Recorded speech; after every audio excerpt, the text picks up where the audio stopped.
भाई लोग, मैं अच्छी तरीके से जानता हूँ कि आप सभी ही इस बैटल का काफी बेसब्री से इंतजार कर रहे थे। तो मैं इस वीडियो के अंदर रॉयल सन मून एकेडमी और शेरक एकेडमी के बीच में जो बैटल है उसे पूरा एक्सप्लेन करने वाला हूँ। तो आप लोग भी प्लीज अपनी तरफ से वीडियो को लाइक जरूर कर दें और प्लीज एंड तक जरूर देखना। तो चलिए इनके बीच की खतरनाक बैटल को शुरू करते हैं। इस एपिसोड की स्टार्टिंग में रेफरी काफी ज्यादा जोरों शोरों से चिल्लाते हुए कहता है कि अगला जो मैच है वो आज का सबसे बेस्ट हाईलाइट होने वाला है, क्योंकि ये दोनों ही बड़ी टीमें continental advance academy soul dueling tournament के इतिहास में एक दूसरे की सबसे बड़ी दुश्मन हैं और आज ये एक दूसरे के खिलाफ लड़ने वाली हैं। और पहली जो टीम है वो sun moon imperial soul engineering academy से है, जिसे जियाओ होंगचेन और मेंग होंगचेन सिबलिंग्स के द्वारा लीड किया जा रहा है। जबकि जो दूसरी टीम है वो शेरक एकेडमी की टीम है, जिसे द गोल्डन ड्रैगन वांग कियर के द्वारा लीड किया जा रहा है। और ये दोनों ही साइड्स के लिए एक मामूली सी बैटल नहीं है, बल्कि ये तो उनके लिए लाइफ एंड डेथ की बैटल है और बैटल ऑफ ग्लोरी भी है। और तभी वांग कियर कहती है कि क्या तुम सभी को वो याद है जो मैंने तुम सभी से कल कहा था, जिस पर दा ह्योबिन के साथ साथ सभी लोग ही हाँ करते हैं। और फिर हमें एक दिन पहले का सीन दिखाया जाता है जहाँ पे वांग कियर इन सभी से कह रही होती है कि कल हमारी सन मून स्क्वाड के साथ फाइट है और क्या तुम लोग जानते हो कि आखिर क्यों टांग सेक्ट एलिमिनेशन बैटल में सन मून की टीम के साथ मरते दम तक क्यों लड़ना चाहती थी? नहीं पता ना? चलो मैं तुम्हें बताती हूँ। ऐसा इसलिए क्योंकि टांग सेक्ट को चिंता थी कि हम लोग इनसे हार सकते हैं और उनका इरादा हमारे अपोनेंट को जितना हो सके उतना ज्यादा कमजोर कर देने का था, जिससे कि वो हमारे लिए एडवांटेज को क्रिएट कर सकें। और मुझे बताओ, क्या हमें उनकी एडवांटेज की जरूरत है क्या? हम यहाँ पे शेरक की ग्लोरी के लिए आए हैं और हमारा एडवांसमेंट किसी और की दया के ऊपर निर्भर नहीं होना चाहिए, बल्कि हम उसे अपने दम पे अपनी स्ट्रेंथ पे हासिल करेंगे। और कल जिस किसी ने भी गेम के बीच में हार मानने की हिम्मत की तो मैं उसे जिंदा नहीं छोड़ूंगी। क्या तुम लोगों को ये समझ में आ गया? और वांग कियर की इन बातों को सुन के ये सभी लोग काफी खतरनाक तरीके से जोश में आ जाते हैं और चिल्लाते हुए कहते हैं कि कल शेरक निश्चित रूप से जीतेगी। जिसके बाद हम एरिना में लेन सिस्टर्स को आते हुए देखते हैं, जिन्हें देख के यह कहता है कि वो दोनों बहनें लेन सूसो और लेन लुओ लुओ हैं। और आखिर क्यों शेरक अपने सभी 7 मेंबर्स के साथ शुरुआत क्यों नहीं कर रही है? इसका मतलब कि इनर कोर्ट के वो फेंग और जईहान युई एरिना में नहीं आएंगे। जिसके बाद हम सन मून की टीम को देखते हैं, जिन्हें देख के ज़ूतियारेन कुछ भी नहीं कहता है। और फिर हमें वापिस से एक दिन पहले का सीन दिखाया जाता है, जहाँ पे कोई मिस्टीरियस पर्सन कह रहा होता है कि अगर हम कल गेम को जीत जाते हैं तो जब तुम लोग आखिर में होली स्पिरिट सेक्ट का सामना करोगे तो मैं तुम लोगों को गारंटी देता हूँ कि चैंपियनशिप तुम्हारी होगी। और उस बात को सोचते हुए जिया होंगचेन कहता है कि आज का गेम उस दिन के फाइनल से भी कहीं ज्यादा इम्पोर्टेंट है और हम अभी sun moon imperial soul engineering academy virtuous hall हमारे ग्रैंडपा और इन सभी से भी बढ़कर हम हमारे नेशन को रिप्रेजेंट कर रहे हैं। और ये वो गेम है जिसके अंदर हम किसी भी हालत में नहीं हार सकते हैं। और इसे इतने गुस्से में देख के मैंग इससे कहती है कि ब्रदर शांत हो जाओ, जिसपे जिया होंगचेन कहता है कि सिस्टर चलो हम अपना बेस्ट देते हैं जिससे कि हम निश्चित रूप से इस गेम को जीत सके। और फिर ये मैंग को देख के मन में कहता है कि क्योंकि वांग डोंग अपोनेंट की टीम में नहीं है इसलिए मेरी बहन भी काफी ज्यादा शांत दिख रही है। और फिर मैंग अपने बालों को उड़ाते हुए कहती है कि ब्रदर चिंता मत करो, ये शेरक की बस रिवर्स टीम ही है और हम निश्चित रूप से इनसे जीत सकते हैं। और जब टीम्स एरिना में आ रही होती हैं तो यह उन्हें देखते हुए कहता है कि अब मुझे समझ में आ गया है। तो वांग डोंग पूछता है कि आखिर क्या समझ में आ गया? इस पे यह कहता है कि मुझे इस चीज की वजह पता चल गई है कि इन लोगों ने इस तरीके का लाइनअप क्यों बना रखा है। ये वांग कियर तो वाकई में काफी ज्यादा स्मार्ट है और मुझे ऐसा लगता है कि इस मैच में सन मून की टीम को काफी मुसीबत का सामना करना पड़ेगा। और इसकी इन बातों को सुन के वांग डोंग को गुस्सा आने लगता है और ये चिल्लाते हुए कहती है कि क्या तुम प्लीज इन आधी अधूरी बातों को कहना बंद करोगे? जिसपे यह किस वाला मुंह बनाते हुए कहता है कि मैं तुम्हें सब कुछ बता दूंगा अगर तुम मुझे तुम्हें किस करने देती हो तो। और इस चीज को सुन के वांग डोंग को और भी गुस्सा आने लगता है, लेकिन फिर ये यह की बातों को इग्नोर मार के हंसते हुए कहती है कि तुम्हें मुझे बताने की अब कोई भी जरूरत नहीं है, कुछ ही देर में ये मुझे खुद ही पता चल जाएगा। और इस बात को सुन के यह चौंक जाता है और ये मन में कहता है कि अब इसके पास चुड़ैल बनने के सारे गुण हैं। और फिर यह कहता है कि मेरा मतलब ये था कि 1v1 एलिमिनेशन के अंदर फर्स्ट फाइट में वांग कियर ही पहली होगी जो कि लड़ेगी। जिसपे जू सांसी कहता है कि यह तुम सही कह रहे हो। जिसके बाद हम वांग कियर को एरिना में आते हुए देखते हैं और जिया काफी चौंकते हुए कहती है कि शेरक टीम आ चुकी है और ये तो सच में वांग कियर ही है। यह तुम तो काफी ज्यादा स्मार्ट हो गए हो।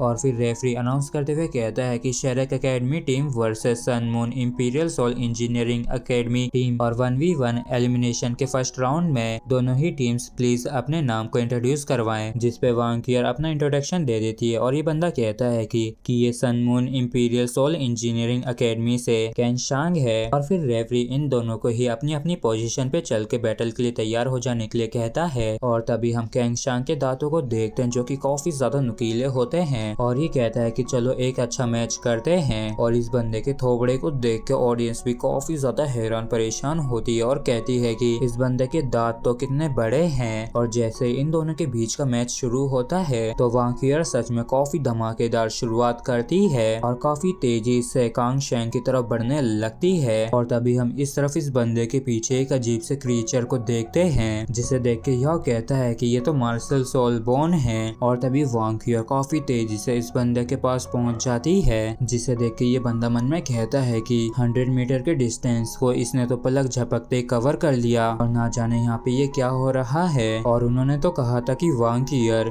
एक attack type soul master power system है तो फिर क्यों इसकी स्पीड सिस्टम से ज्यादा तेज क्यों है। और तभी वांग क्यूअर एक काफी खतरनाक पंच इस बंदे के ऊपर करने लगती है और ये चिल्लाते हुए कहती है कि भाड़ में जाओ। जबकि इस तरफ ये बंदा अपने स्केलेटन के हाथ से इसे ब्लॉक करने की कोशिश करता है लेकिन जैसे वांग क्यूअर का पंच इसे पड़ता है तो इसके हाथ की हड्डियों के परखीचे उड़ जाते हैं जिसकी वजह से भाई साहब इसको काफी ज्यादा दर्द होता है और ये चिल्लाते हुए कहता है कि बहुत ज्यादा दर्द हो रहा है। लेकिन तभी अचानक से वांग क्यूअर एक काफी खतरनाक किक इसके ऊपर करने लगती है जबकि ये बंदा लास्ट मोमेंट पे इसके किक को डॉज करते हुए मन में कहता है कि यहाँ तक कि मैं तो अपने सोल कैनन को भी बाहर नहीं निकाल पाया और तो इसने मुझ पे इतने अटैक कर दिए हैं जिसकी वजह से यहाँ तक कि मैं तो अपनी मार्शल सोल को भी इस्तेमाल नहीं कर सकता हूँ। और जैसे ही वांग क्यूअर की किक जमीन पे पड़ती तो जमीन भी टूट जाती है और वांग क्यूअर वापस से आगे बढ़ने लगती है। और वांग क्यूअर को इतने खतरनाक तरीके से लड़ता देख यह मन में कहता है कि ये कितनी ज्यादा टेरिफाइंग किक थी और यहाँ तक कि ये तो स्लो भी नहीं हो रही है बल्कि ये तो और भी खतरनाक तरीके से अटैक करे जा रही है। ये तो वाकई में काफी ज्यादा कूल है। और जैसे वांग क्यूअर अपने घुटने से इसके ऊपर अटैक करने वाली होती है तो ये बंदा तुरंत ही इनविंसिबल शील्ड को एक्टिवेट कर लेता है जिससे कि ये वांग क्यूअर के अटैक को ब्लॉक कर सके। और ये राहत की सांस लेते हुए खुश होते हुए मन में कहता है कि शायद ये लड़की इनविजिबल शील्ड को नहीं तोड़ पाएगी। जबकि इस तरफ जिया होंगचेन काफी ज्यादा हैरान होते हुए कहता है कि धत तेरे की, उसने तो कांग शेंग के ऊपर पूरी तरीके से दबदबा बना लिया है और अब यहाँ तक कि ये तो लड़ भी नहीं सकता है। और तभी ये बंदा हंसने लगता है और तभी इसका जो क्रिएचर होता है वो तभी अचानक से अपने शॉल कैनन से अटैक कर देता है जिसकी वजह से यहाँ पे काफी ज्यादा तगड़ा और बड़ा ब्लास्ट होता है। और इस इतने खतरनाक और बड़े धमाके को देख के ऑडियंस काफी ज्यादा हैरान होते हुए कहती है कि ये तो हाई एक्सप्लोसिव बॉम्ब था, कैसे डर नहीं है कि ये और इसका राइवल ये दोनों ही इंजर्ड हो जाएंगे। और तभी हम देखते हैं कि इस धमाके की वजह से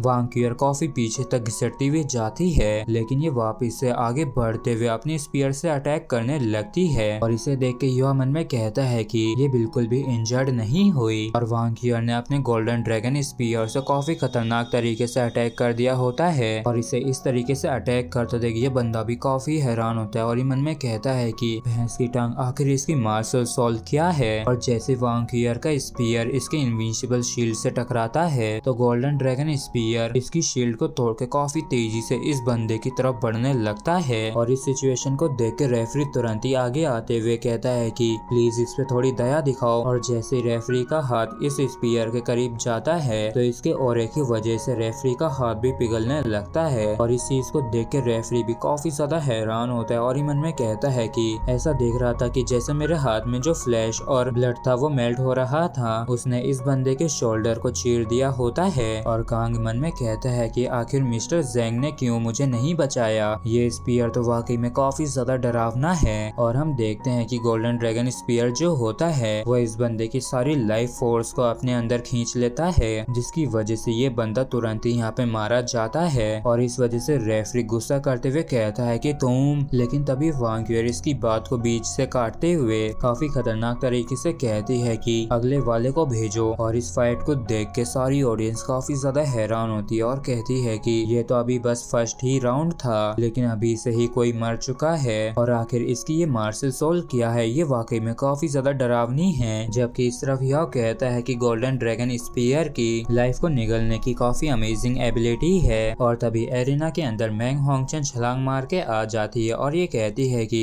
नेक्स्ट राउंड को मुझ पे छोड़ दो, जबकि यह मैंग होंगचेन को देख के काफी चौंक जाता है। और फिर हमें बैटल से पहले का सीन दिखाया जाता है जहाँ पे जिया होंगचेन ने मैंग से कहा था कि अगर हमारा राइवल काफी ज्यादा स्ट्रॉन्ग हुआ तो सिस्टर तुम्हें जाना होगा और तुम बस ऐसे ही उन्हें हमारे और भी लोगों को मारने मत देना। जबकि इस तरफ यह वांग क्यूअर की तरफ देखते हुए मन में कहता है कि वांग क्यूअर लगातार 3 मैचेस को जीतना चाहती है जिससे कि अपोनेंट की टीम बैटल से पहले उनकी कॉम्बैक्ट पावर कम कर सके। और क्या इसी टैक्टिक को ये सन मून इंपीरियल रॉयल का सामना करने के लिए इस्तेमाल करने वाली है और हमें भी बाद में इससे लड़ना है। तो इसका मतलब ये है कि काफी ज्यादा प्रेशर को ये अपने दम पे ही उठा रही है और क्या ये इस राउंड के अंदर टिक सकती है। और तभी वांग क्यूअर और मैंग होंगचेन के बीच की बैटल शुरू हो जाती है और एलिमिनेशन बैटल के सेकेंड राउंड के शुरू होते ही मैंग होंगचेन अपनी सारी सोल रिंग्स को रिलीज कर देती है और इसे देख के काफी सारे लोग खुश होते हुए कहते हैं कि ये तो 6 रिंग वाली सोल एम्परर है, हमारा सन मून एम्पायर भी कोई कमजोर नहीं है। और तुरंत ही मैंग होंगचेन ने अपना डोमेन भी बना लिया होता है और फिर ये मन में कहती है कि क्या अब तुम मुझ पे अटैक नहीं करने वाली हो क्या, तो फिर मैं डिफेंस का इस्तेमाल करके तुम्हें धीरे धीरे करके पीड़ा पहुंचाऊंगी और अगर तुम मेरे डोमेन के अंदर एंटर करती हो तो तुम्हें मेरे 1 million clear ice toad poison का स्वाद चखना होगा। और तभी हम देखते हैं कि वांग क्यूअर एकदम शांति से खड़ी होती है और ये जो इतनी शांति से आराम से खड़ी होती है तो इस चीज से मैंग भी काफी हैरान होती है और मन में कहती है कि आखिर ये तुरंत ही मुझ पे अटैक क्यों नहीं कर रही है। जबकि इस तरफ वांग क्यूअर चुपचाप खड़ी होकर इसे ही देख रही होती है और फिर ये अपने गोल्डन ड्रैगन स्पीयर को अटैक करने के लिए तैयार करने लगती है जिसकी वजह से इसके अंदर से गोल्डन ऑरा बाहर निकलने लगता है जिसे देख के मैंग भी काफी हैरान होती है। जबकि इस तरफ Wang Qiuer first soul skill golden dragon body, second soul skill dragon power का इस्तेमाल करती है और इसे ऐसा करता देख यह भी हैरान होता है और मन में कहता है कि न सिर्फ वांग क्यूअर ने गोल्डन ड्रैगन की फियरसम पावर एट्रीब्यूट को मैक्सिमाइज किया है बल्कि इसने तो गोल्डन सेंटीमेंट को भी एक्टिवेट कर दिया है। जबकि इस तरफ जैसे ही वांग क्यूअर इन दोनों स्किल्स को एक साथ इस्तेमाल करती है तो इसके अंदर से काफी खतरनाक तरीके से गोल्डन ऑरा बाहर निकलने लगता है और तो और हम इसके पीछे गोल्डन ड्रैगन की शेडो को भी देख सकते हैं। और इस नजारे को देख के ऑडियंस काफी ज्यादा हैरान होती है और कहती है कि शेरेक टीम की कैप्टन तो वाकई में काफी ज्यादा स्ट्रॉन्ग है। और इस गोल्डन ड्रैगन स्पीयर को देख के मैंग भी काफी ज्यादा हैरान परेशान होती है और मन में कहती है कि सिर्फ एक नजर भर उस स्पीयर को देखने से ऐसा महसूस हो रहा है जैसे कि उसने मेरे बॉडी को छेद दिया हो और यहाँ तक कि उसकी वजह से तो सांस लेना भी काफी मुश्किल हो गया है। और मैंग होंगचेन को अपनी फर्स्ट और सेकंड सोल स्किल को कैंसिल करना पड़ता है ice heavy armour ice tower shield को इस्तेमाल करने के लिए और इस तरीके से इसने अपने लिए डिफेंस तैयार कर लिया होता है। और मन में कहती है कि मैंने इसे कुछ ज्यादा ही समय दे दिया है इसकी पावर को इकट्ठा करने के लिए। शेरेक की कैप्टन के पास ना सिर्फ स्ट्रॉन्ग पावर है बल्कि ये तो मेरे माइंड को भी मैनिपुलेट कर सकती है। जबकि इस तरफ रेफरी मन में कहता है कि क्या ये वही ऑरा है जिसे एक सोल एम्परर के रैंक वाला वॉरियर रिलीज करता है और इसके हाथ में ये जो स्पीयर है वो किसी भी हालत में लेवल 8 से नीचे वाला सोल टूल नहीं हो सकता है। जबकि इस तरफ यह भी काफी खुश हो रहा होता है लेकिन तभी वांग डोंग मजे में यह से कहती है कि हे क्या तुम्हें वांग क्यूअर के पराक्रम को देख के खुशी नहीं हुई। और इस चीज को सुन के पहले तो यह मुंह बनाता है लेकिन फिर खुश होते हुए जवाब देते हुए कहता है कि हाँ बिल्कुल, अब जब वांग क्यूअर इतनी ज्यादा पावरफुल है तो मुझे शेरेक एकेडमी के लिए काफी ज्यादा खुशी हुई। और तभी हम वांग क्यूअर को देखते हैं जिसके अंदर से काफी खतरनाक ऑरा बाहर निकल रहा होता है और फिर ये तुरंत ही अपने गोल्डन ड्रैगन स्पीयर से काफी ज्यादा खतरनाक तरीके से मैंग होंगचेन के ऊपर अटैक कर देती है। और इसका जो ये अटैक होता है ये एकदम किसी ड्रैगन की तरह काफी खतरनाक तरीके से मैंग होंगचेन की तरफ बढ़ने लगता है और इतने ज्यादा खतरनाक और पावरफुल अटैक को अपनी तरफ आता देख मैंग होंगचेन की काफी गंदी वाली फट जाती है। और वैसे तो इसने इनविंसिबल शील्ड को भी एक्टिवेट कर रखा था लेकिन तब भी ये डर के मारे हार मान लेती है और तुरंत ही सरेंडर कर देती है। जबकि इस अटैक को देख के ऑडियंस काफी ज्यादा हैरान होती है जबकि तुरंत ही रेफरी एक्शन लेता है और उस खतरनाक अटैक को रोकने के लिए अपने बैरियर को बीच में खड़ा कर देता है। लेकिन वांग क्यूअर का जो गोल्डन ड्रैगन स्पीयर होता है वो बड़ी ही आसानी से इसकी बैरियर की धज्जियां उड़ाते हुए आगे बढ़ने लगता है जिसकी वजह से रेफरी भी काफी ज्यादा हैरान होता है क्योंकि अब ये अटैक काफी खतरनाक तरीके से इसके काफी करीब करीब आ गया होता है, लेकिन लास्ट मोमेंट पे रेफरी किसी दूसरे काफी पावरफुल सोल बैरियर का इस्तेमाल करता है वांकियर के इतने खतरनाक अटैक को ब्लॉक करने के लिए। और जैसे वांकियर का अटैक रेफरी के इस शील्ड से टकराता है तो यहाँ पे काफी ज्यादा तगड़ा और बड़ा ब्लास्ट होता है, जिसे देख के यहाँ तक कि जिया होंगचेन भी कांप उठता है और ये भी परेशान होते हुए मन में कहता है कि आखिर ऐसा कैसे हो सकता है, आखिर कैसे शेरक एकेडमी के पास इतना पावरफुल मेंबर कैसे हो सकता है। जबकि इस तरफ इस अटैक को ब्लॉक करने में रेफरी के भी पसीने छूट गए होते हैं और ये मन में कहता है कि मेरा जो लेवल 7 का सोल टूल था वो एक थ्रोइंग बैरियर था जो कि पलक झपकते ही टूट गया था,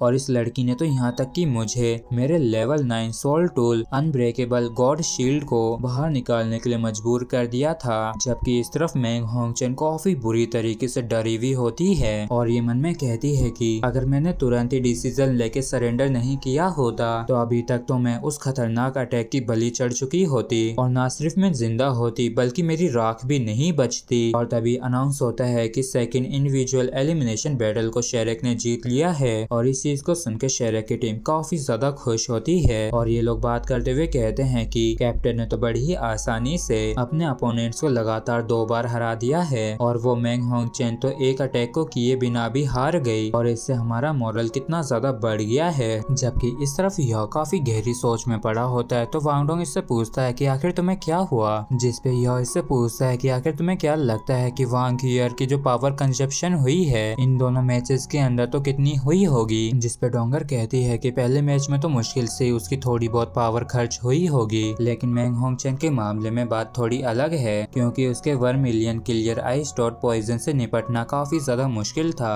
और इस मैच के अंदर वांगियर की सोल पावर काफी ज्यादा खर्च हुई है। लेकिन बदकिस्मती से मैंग होंगचेन कुछ ज्यादा ही चालाक है और उसने अपनी सूझबूझ दिखाते हुए लास्ट मोमेंट पे सरेंडर कर दिया जिससे कि वो बच सके। जबकि यह कहता है कि हाँ वो तो काफी चालाक है, लेकिन मुद्दे की बात यह है कि वांगियर की कितनी पावर कंज्यूम हो चुकी है और उसकी पावर के हिसाब से उसके सिर्फ एक ही हिट में उसकी 40% सोल पावर कंज्यूम हो चुकी होगी और मुझे लगता है कि इसके पास सिर्फ 50% ही सोल पावर बची है। और तभी रेफरी अनाउंस करता है कि विजेता टांग सेक्ट है और प्लीज सन मून स्क्वाड से नेक्स्ट मेंबर एरेना में आ जाए। और तभी हम वांगियर को 2 मिल्क बोतल को इस्तेमाल करते हुए देखते हैं जिनकी मदद से वो अपनी सोल पावर को रिकवर कर रही होती है और इसे ऐसा करते देख ऑडियंस काफी ज्यादा हैरान होती है और कहती है कि ये तो 2 मिल्क बोतल से अपनी सोल पावर को रिस्टोर कर रही है और आज तक कभी भी किसी ने भी हिम्मत नहीं की है 2 मिल्क बोतल्स को एक ही समय पे इस्तेमाल करने की। और यहाँ तक कि अगर ये मिल्क बोतल्स कल्टीवेशन बेस के हिसाब से सेम रैंक की होती हैं तब भी, क्योंकि इन मिल्क बोतल के अंदर जो सोल पावर होती है उसे लगातार अपनी बॉडी के अंदर ट्रांसमिट करते रहना होता है जिसके बाद ये सोल पावर बॉडी के साथ इंटीग्रेट होती है और यहाँ पे तो 2 सोल पावर आपस में फ्लो हो रही हैं, इसलिए यहाँ तक कि इस जैसी पागलपंथी एक टाइटल डुओलो भी नहीं करता है। और जब सन मून स्क्वाड की तरफ से एक बंदा आ जाता है तो जिया होंगचेन एरिना में आके उसके कान में कुछ कह के चला जाता है, जिसके बाद ये दोनों ही एक दूसरे को अपना अपना इंट्रोडक्शन देते हैं और इस बंदे का नाम डिंग जियाओबू होता है। और जैसे मैच शुरू होता है तो ये बंदा काफी तेजी से मूव करने लगता है अपने सोल गाइड टूल्स की मदद से और इसे देख के वांकियर समझ जाती है कि ये एक high speed close combat soul engineer है जो कि इसे एग्जॉस्ट करना चाहता है। और फिर वांकियर वापस से एक और काफी धमाकेदार शुरुआत करती है और काफी तेजी से इस बंदे की तरफ बढ़ने लगती है जिसकी वजह से इस बंदे की भी हालत खराब होने लगती है और ये बेचारा डर के मारे अपनी 2 इनविंसिबल शील्ड को एक्टिवेट कर लेता है। और जैसे ही वांकियर अपने गोल्डन ड्रैगन स्पीयर से इसके ऊपर अटैक करती है तो इसका स्पीयर इन दोनों लेयर्स के बीच में फंस जाता है और इस चीज की वजह से वांकियर भी थोड़ी सी परेशान हो जाती है। जबकि ऑडियंस 2 लेयर इनविंसिबल शील्ड को देख के काफी खुश हो रही होती है। जबकि इस तरफ यह कहता है कि अब समझ में आया कि सन मून स्क्वाड ने जियाबू को क्या दिया था और लगता है कि उन लोगों ने इस बंदे को इनविंसिबल शील्ड दी थी।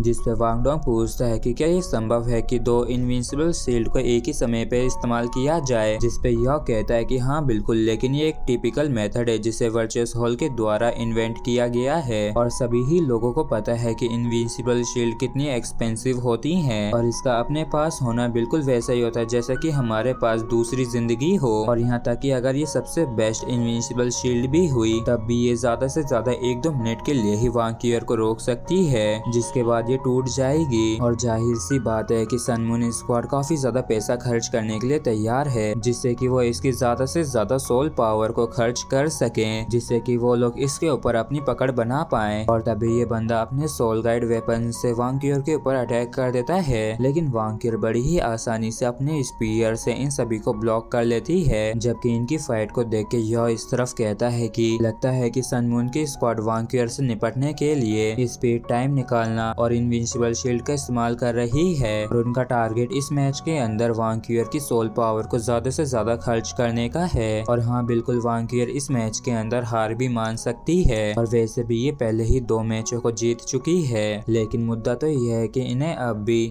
थर्ड एलिमिनेशन इंडिविजुअल बैटल को जीतना होगा, जिससे कि ये लोग लास्ट टीम बैटल के अंदर क्वालिफाई कर सकें। जबकि इस तरफ वांकियर रुक गई होती है, और जब वांकियर शांति से आंखें बंद करके खड़ी होती है, जिसके बाद जैसे ही वो आंखें खोलती है तो उसके अंदर से काफी ज्यादा खतरनाक ऑरा बाहर निकलने लगता है। और वांकियर के इतने खतरनाक ऑरे की वजह से गोल्डन ड्रैगन की एक काफी खतरनाक शेडो बन गई होती है, और इस चीज को देख के ज़ियाबू की गंदी वाली फट जाती है। जबकि वांकियर काफी गुस्से से आगे बढ़ते हुए चिल्लाते हुए कहती है कि चलो मुझे देखने दो कि तुम्हारे पास कितनी इनविंसिबल शील्ड्स हैं। और वांकियर के इतने खतरनाक गुस्से, पावर और इस धमकी को सुन के ये बंदा तुरंत ही डर के मारे सरेंडर कर देता है। तो वांकियर भी इसे कुछ नहीं करती है, और इस चीज को देख के रेफरी भी काफी हैरान होता है। और तभी वांकियर कहती है कि तुम्हारी टीम को गुड लक। और फिर ये जाते हुए रेफरी से कहती है कि रेफरी, हम बाकी के इंडिविजुअल एलिमिनेशन बैटल से गिव अप करते हैं और चलो सीधे आप टीम मैच करते हैं। जबकि ऑडियंस भी वांकियर को देख के काफी हैरान होते हुए कहती है कि ये जो लड़की वांकियर है, लगता है कि आज तक कोई भी चीज इसे नहीं रोक पाई है। और जैसे ही ज़ियाबू अपनी टीम के पास लौट के आता है तो जिया होंगचन तुरंत ही इसके थप्पड़ जड़ देता है और इस पे चिल्लाते हुए कहता है कि ये कितना शर्मनाक था, आखिर तुमने ये क्या कर दिया, और आखिर क्यों तुमने इतने ज्यादा मात्रा में इनविंसिबल शील्ड होने के बावजूद भी हार मान ली। जिस पे ज़ियाबू कहता है कि लेकिन उसने अपनी 6th सोल रिंग को इस्तेमाल किया था, जिसकी वजह से मैं काफी ज्यादा डर गया। जिस पे मैंग होंगचन कहती है कि भैंस की टांग, आखिर तुम किस चीज से डर गए, और वो 6th सोल स्किल थी तो क्या हुआ, और वैसे भी उसका कल्टीवेशन बेस सिर्फ एक सोल एम्परर के लेवल का ही है, और क्या तुम्हें सच में लगता है कि वो तुम्हारे 2 लेयर इनविंसिबल शील्ड को सिर्फ एक ही स्ट्राइक में तोड़ पाती। तो इस बंदे को भी गुस्सा आ जाता है और ये चिल्लाते हुए कहता है कि तुम मुझसे तो इतना कह रही हो, लेकिन तुम्हारा क्या, और आखिर क्यों तुमने उसके ब्लो को नहीं झेला था, और तुम भी अच्छे से जानती हो कि जब उससे सामना होता है तो कैसी फीलिंग आती है, और हार मानने की बजाय तुमने ही क्यों उसे हरा नहीं दिया। और इसकी इन बातों को सुन के मैंग होंगचन को भी काफी गुस्सा आ जाता है और ये भी चिल्लाते हुए कहती है कि हम दोनों की सिचुएशन सेम नहीं थी, और क्या तुम जानते हो कि वो हर एक अटैक में कितनी ज्यादा सोल पावर को एमिट कर रही थी। जिसपे ये बंदा कहता है कि हाँ, वो रिकवर करने के बाद काफी ज्यादा स्ट्रॉन्ग हो गई थी, लेकिन रिकवर करने का उसे समय किसने दिया। और तभी यहाँ पे एक और बंदा आ जाता है जो कहता है कि हम सभी ही एक ही टीम में हैं और मैच भी अभी खत्म नहीं हुआ है, तो तुम लोगों को भी आपस में नहीं लड़ना चाहिए, और अगर हम टीम बैटल के अंदर बाजी को पलट सके तो हम लोगों के ओपिनियंस को बदल सकते हैं, और अभी हम सभी को ही एक मुट्ठी की तरह एकजुट रहना होगा, और हम इस मैच को किसी भी हालत में नहीं हार सकते हैं। जिसपे जिया होंगचन कहता है कि मैं कुछ ज्यादा ही इमोशनल हो गया था, तो फिर चलो अभी जो हुआ है उसे भूल जाते हैं, और मुझे लगता है कि तुम अच्छे से जानते हो कि हमारा फ्यूचर कैसा हो जाएगा अगर हम अगले मैच को हार जाते हैं तो, और मुझे विश्वास है कि तुम सभी को भी वो याद होगा जो प्रिंस ने हमें लास्ट नाइट कहा था, और अब भी हमारे पास 6 मेंबर्स हैं और इस गेम के अंदर हम मरते दम तक लड़ सकते हैं, लेकिन हमारा हारना मंजूर नहीं है। और तभी दाई याविन वांकियर के पास आके पूछता है कि कैप्टन क्या आप ठीक हैं, जिस पे वांकियर कहती है कि मैं ठीक हूँ, हम सब कुछ अपने प्लान के अनुसार ही करेंगे, और इस चीज को सुन के ये लड़की भी मान जाती है। जबकि इस तरफ यह इस सिचुएशन को देख के मुस्कुराते हुए मन में कहता है कि क्या बात है, दाई याविन जैसे एक घमंडी लड़के को भी वांकियर की चिंता है, और वांकियर सच में इन सभी को कितनी अच्छी तरीके से संभाल के रखती है, या फिर बात कुछ और है। और तभी रेफरी कहता है कि दोनों ही टीम्स प्लीज अपने आप को इंट्रोड्यूस करवाइए, और फिर हम शेरी टीम को देखते हैं जिसके अंदर वांकियर, दाई याविन, ज़ूलू, काओ जिनजुआन, लैन सूसो, लैन लुओ और निंगतियान होती है। जबकि sun moon imperial soul engineering academy की तरफ से सिर्फ 6 जने होते हैं, क्योंकि पहले ही इनका जो 7वां मेंबर है वो मर चुका है। और ये 6 जने जिया होंगचेन, मैंग होंगचेन, क्यू यी, ये नॉन फेंग, लेंग जू और डिंग जियाबू होते हैं। और थोड़ी देर पहले हमने देखा था कि यह अपनी मेंटल डिटेक्शन को किसी और के साथ शेयर कर रहा था, और जिसके साथ ये अपनी मेंटल डिटेक्शन को शेयर कर रहा था वो और कोई नहीं वांग कीयर होती है, जो कि इस चीज से चौंक जाती है और ये सीधे यह की तरफ ही देखने लगती है। और तभी रेफरी कहता है कि दोनों ही टीमें मैच के लिए तैयार हो जाओ, जिसके बाद रेफरी इन दोनों ही टीम्स के बीच में टीम बैटल को शुरू कर देता है। और बैटल के शुरू होते ही वांग कीयर काफी ज्यादा खतरनाक तरीके से अपने गोल्डन ड्रैगन स्पीयर को थ्रो करके इन लोगों के ऊपर अटैक कर देती है। और इस चीज को देख के ये मोटू मन में कहता है कि यहाँ तक कि तो इसने मैच के शुरू होते ही अपने वेपन से हमारे ऊपर अटैक कर दिया, आखिर ये इसकी किस तरीके की रणनीति है। और फिर ये बंदा तुरंत ही एक काफी स्ट्रॉन्ग शील्ड को समन कर लेता है। और इस चीज को देख के जिया होंगचेन खुश होते हुए मन में कहता है कि वैसे तो क्यू के पास सिर्फ 5 ही रिंग्स हैं, लेकिन इसके पास जो ये सेकंड शील्ड है ये असल में एक 6th रैंक का सोल टूल है, और इसकी जो मोटाई है वो 1 फुट की है, जबकि 1000 पाउंड्स का इसका वजन है, जिस वजह से इस टूल को वांग कीयर के ब्रूटल अटैक्स के खिलाफ इस्तेमाल किया जा सकता है। और तभी वांग कीयर चिल्लाते हुए कहती है कि सभी लोग मुझे फॉलो करो। और तुरंत ही Ning Tian 7 treasure glaze style pagoda को इस्तेमाल करती है, जिससे कि ये इनकी स्पीड डिफेंस पावर को बढ़ा देती है, जिसकी वजह से वांग कीयर की पावर काफी ज्यादा बढ़ जाती है। और जैसे ही वांग कीयर का स्पीयर इस बंदे की शील्ड से टकराता है तो यहाँ पे वाकई में काफी तगड़ा ब्लास्ट होता है, और इस स्पीयर की फोर्स की वजह से इस बंदे को भी पीछे हटना पड़ता है। और ये भी इसकी पावर को देख के काफी हैरान परेशान होते हुए कहता है कि आखिर ये इतनी ज्यादा स्ट्रॉन्ग कैसे है, जबकि इस तरफ जिंग होंगचेन भी काफी ज्यादा हैरान होता है और ये मन में कहता है कि आखिर उस जैसी एक छोटी बच्ची स्पीयर को इतने फोर्स के साथ कैसे फेंक सकती है, ये लड़की तो वाकई में काफी ज्यादा स्ट्रॉन्ग है। और तभी हम मैंग होंगचेन को देखते हैं जो कि अपनी सारी सोल रिंग्स को रिलीज करते हुए अपने पॉइजनस डोमेन को भी चारों तरफ फैला देती है। और इस डोमेन को देख के ऑडियंस भी काफी ज्यादा हैरान होते हैं और कहते हैं कि इसने तो डायरेक्टली आधे से ज्यादा एरिना को निगल लिया है, और सोल एम्परर वास्तव में काफी पावरफुल होते हैं। और तभी हम वांग कीयर को देखते हैं जो कि काफी खतरनाक तरीके से मैंग होंगचेन के पॉइजनस आइस डोमेन के अंदर घुस रही होती है, जबकि वांग कीयर को इसके पॉइजनस से कोई भी फर्क नहीं पड़ रहा होता है। और वांग कीयर को अपनी तरफ आता देख मैंग होंगचेन काफी ज्यादा हैरान होती है। जब वांग कीयर मैंग होंगचेन के करीब पहुंच जाती है तो यह वापस से अपने गोल्डन ड्रैगन स्पीयर को तैयार कर लेती है, जबकि ऑडियंस भी काफी हैरान होते हुए कहती है कि वांग कीयर के अटैक तो पूरी तरीके से अनस्टॉपेबल है। और तभी वांग कीयर ने अपने गोल्डन ड्रैगन स्पीयर से काफी खतरनाक अटैक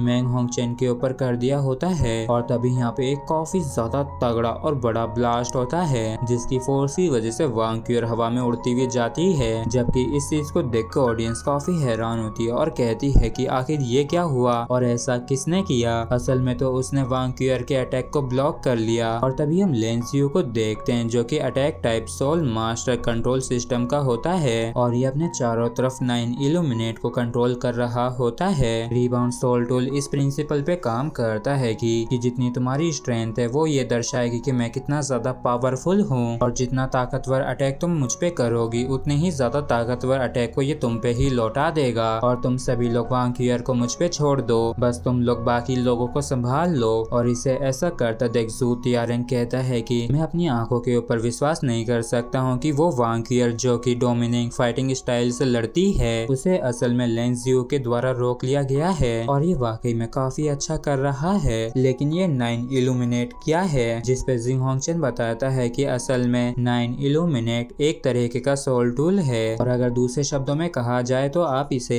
रिबाउंडिंग रेज की एक और फॉर्म समझ सकते हैं। और ये लेंजियो एक rare spiritual system soul master है, और अगर इसके फादर ने एक स्पेशल सोल टूल को नहीं बनाया होता है इसके बचपन में तो मुझे डर है कि ये किसी से अभी लड़ भी नहीं पाता। जिस पे जू तियारेंग कहता है कि ये वाकई में काफी हैरान कर देने वाली बात है कि ये सिर्फ एक ही तरीके के सोल टूल को कल्टीवेट करने से इस लेवल तक पहुंच गया है। और तभी हम देखते हैं कि इन 9 इल्यूमिनेट ने वांग कीयर को चारों तरफ से घेर रखा होता है, और जैसे वांग कीयर इनके ऊपर अटैक करती है तो ये इसके अटैक पावर को एब्जॉर्ब कर लेते हैं। इसके बाद ये वापस से काउंटर में उसी अटैक से वांग कीयर के ऊपर अटैक कर देते हैं, जिसकी वजह से वांग कीयर को पीछे हटना पड़ता है। और ये बंदा वाकई में काफी बेहतरीन बेहतरीन तरीके से वांग यूर को फेस कर रहा होता है। जबकि इस सिचुएशन को देख के युहा मन में कहता है कि वांग यूर लगातार सन मून की स्क्वाड से दूर होती जा रही है, शायद इस तरीके से बाकी के मेंबर्स खतरे में पड़ जाएंगे। जबकि इस तरफ जिया होंगचन मुस्कुरा रहा होता है और तभी ये अपनी सारी सोल रिंग्स को रिलीज कर देता है, जिसके बाद ये अपनी गोल्डन पावर की मदद से काफी सारे सोल कैनन्स को क्रिएट कर लेता है और इनमें से हर एक सोल कैनन काफी ज्यादा ताकतवर और डिस्ट्रक्टिव होता है। और इन्हें इस्तेमाल करते हुए जिया होंगचन कहता है कि मैं इन सभी को ही तबाह करके रख दूंगा।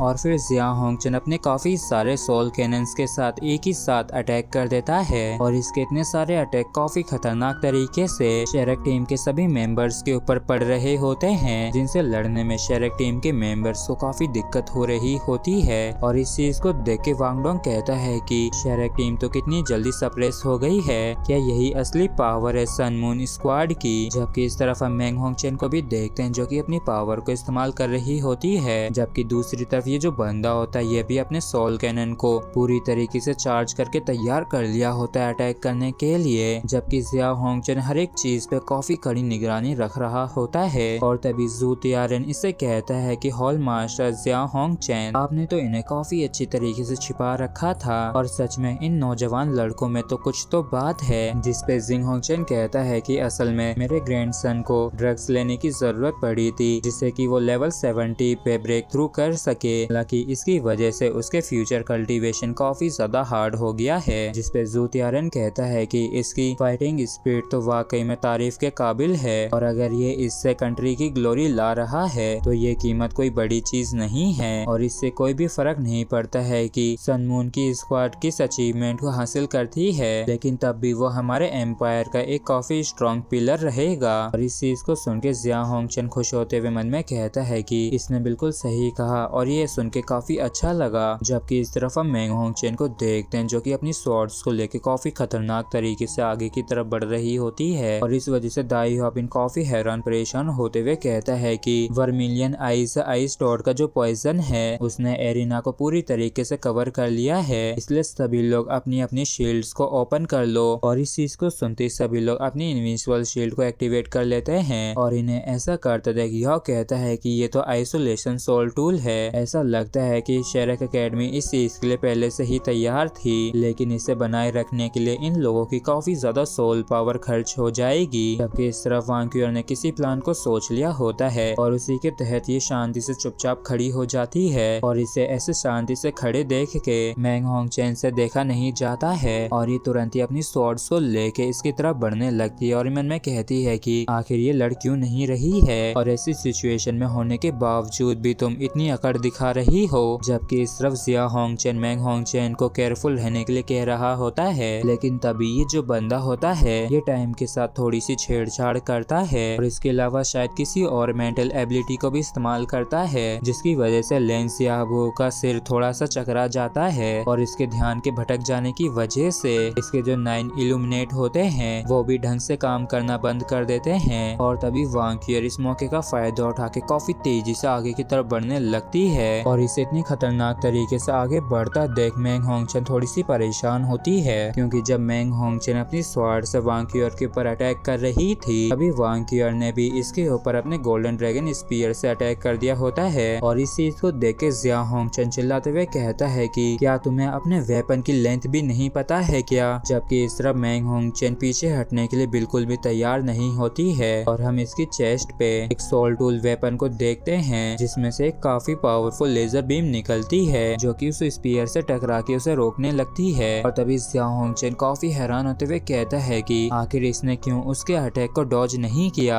जबकि इस तरफ हम देखते हैं कि वांग यूर का अटैक जैसे इसे लगने वाला होता है तो ये मिस्टिक आइस रिफ्लेक्शन का इस्तेमाल करके अपने आप को वांग यूर के स्पीयर से बचा ली होती है और ये साइड से वांग यूर के ऊपर अपने स्वॉर्ड से अटैक करते हुए कहती कि बाहर में जाओ। जबकि इस तरफ जिया होंगचन को इसकी काफी ज्यादा चिंता होती है तो ये चिल्लाते हुए कहता है कि मैंग पीछे आ जाओ। जबकि इस तरफ वांग यूर ने भी इस साइड से अटैक करते हुए देख लिया होता है और ये तुरंत ही अपने गोल्डन ड्रैगन स्पीयर से अटैक करने लगती है और इसे ऐसा करता देख मैंग और भी गुस्से में अटैक करते हुए कहती है कि तुमने मुझे कुछ ज्यादा ही अंडरएस्टिमेट कर दिया है और अब इसे अवॉइड करने का कोई भी रास्ता नहीं है और वैसे तो तुम्हारा वेपन मेरे वेपन से कहीं ज्यादा लंबा है, लेकिन मेरी जो स्वॉर्ड है वो तुम्हारे स्पीयर से कहीं ज्यादा तेज है। और इतना मन में कह के ये तुरंत ही आइस ब्लेड क्रॉस स्लैश से अटैक कर देती है। लेकिन इसके इतने खतरनाक अटैक करने के बावजूद भी वांग क्यूअर को बस थोड़ी सी ही खरोंच आती है और इस चीज की वजह से मैंग होंगचेन काफी ज्यादा हैरान होती है और ये मन में कहती है कि क्या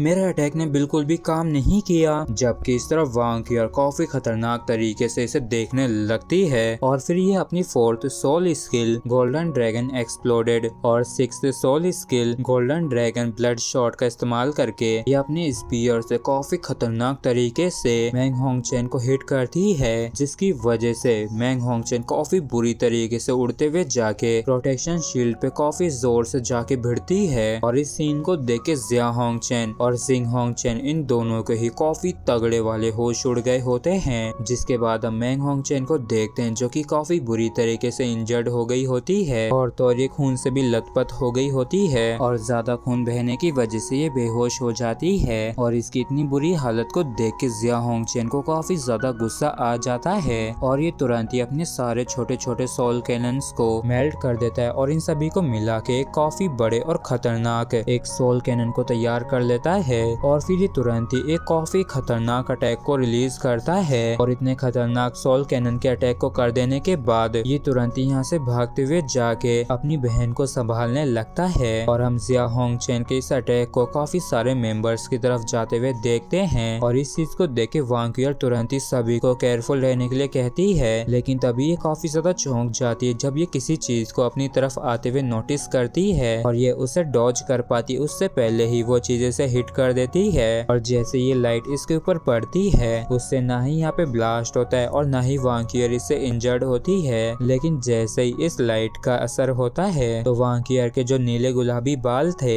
वो काफी तेजी से सफेद होने लगते हैं और तो इसकी बॉडी भी काफी बुरी तरीके से कांपने लगती है, जिसकी वजह से ये तुरंत ही अपने घुटने पे आ जाती है। और ये अपनी ऐसी हालत को होते हुए देख के मन में कहती है कि आखिर अचानक से ये क्या हो रहा है और मैंने जो अपने हाथ के अंदर गोल्डन ड्रैगन स्पीयर को थाम रखा है ये भी कितना ज्यादा भारी हो गया है। और तभी हम वांग क्यूअर के हाथ को देखते हैं जहाँ की स्किन काफी ज्यादा ढीली हो गई होती है, मतलब कि एक तरीके से इस अटैक की वजह से वांग क्यूअर बूढ़ी हो गई होती है। और इस चीज को देख के सभी लोग काफी ज्यादा हैरान होते हैं और दंग रह जाते हैं और कहते हैं कि मैंने आज से पहले कभी भी इस तरीके के अटैक को नहीं देखा है और आखिर ये किस तरीके का सोल टूल है। जबकि इस अटैक को जिस बंदे ने किया होता है वो काफी ज्यादा खुश हो रहा होता है और ये चिल्लाते हुए कहता है कि ये एक 7th लेवल का सोल टूल है जिसे वर्चस हॉल के द्वारा पर्सनली मेरे लिए बनाया गया है और इसे सनेसन रे कहते हैं। और एक बारी जो इसका अटैक किसी पे हो जाता है तो उसकी बॉडी के अंदर जो वाइटल फोर्स होती है वो काफी तेजी से इवोपरेट होने लगती है, जिसकी वजह से उसकी बॉडी की जो एज होती है वो काफी तेजी से बढ़ने लगती है। और अगर टारगेट की वाइटल फोर्स अच्छी खासी स्ट्रॉन्ग नहीं हुई तो वो तुरंत ही मारा जाएगा। और वांग क्यूअर की ऐसी हालत को देख के एक बंदा कहता है कि वांग क्यूअर बस एक कदम दूर ही है अपनी मौत से। और इतना कह के ये काफी जोर जोर से हंसने लगता है। जबकि वांग क्यूअर की ऐसी हालत को देख के दाई ह्वाबिन को काफी तगड़ा वाला शॉक लगता है और इसे अब काफी ज्यादा चिंता भी हो रही होती है और ये चिल्लाते हुए कहता है कि कैप्टन। और फिर ये तुरंत ही जल्दी से ज़ुलू के पास जाता है और उसे अपनी बाहों में भर लेता है, जिसके बाद ये दोनों मार्शल सोल फ्यूजन टेक्निक का इस्तेमाल करते हैं, जिसकी वजह से ये दोनों ही एक काफी बड़े और खूंखार टाइगर में बदल जाते हैं। और फिर ये तुरंत ही उस शील्ड वाले बंदे को हिट करके दूर फेंक देता है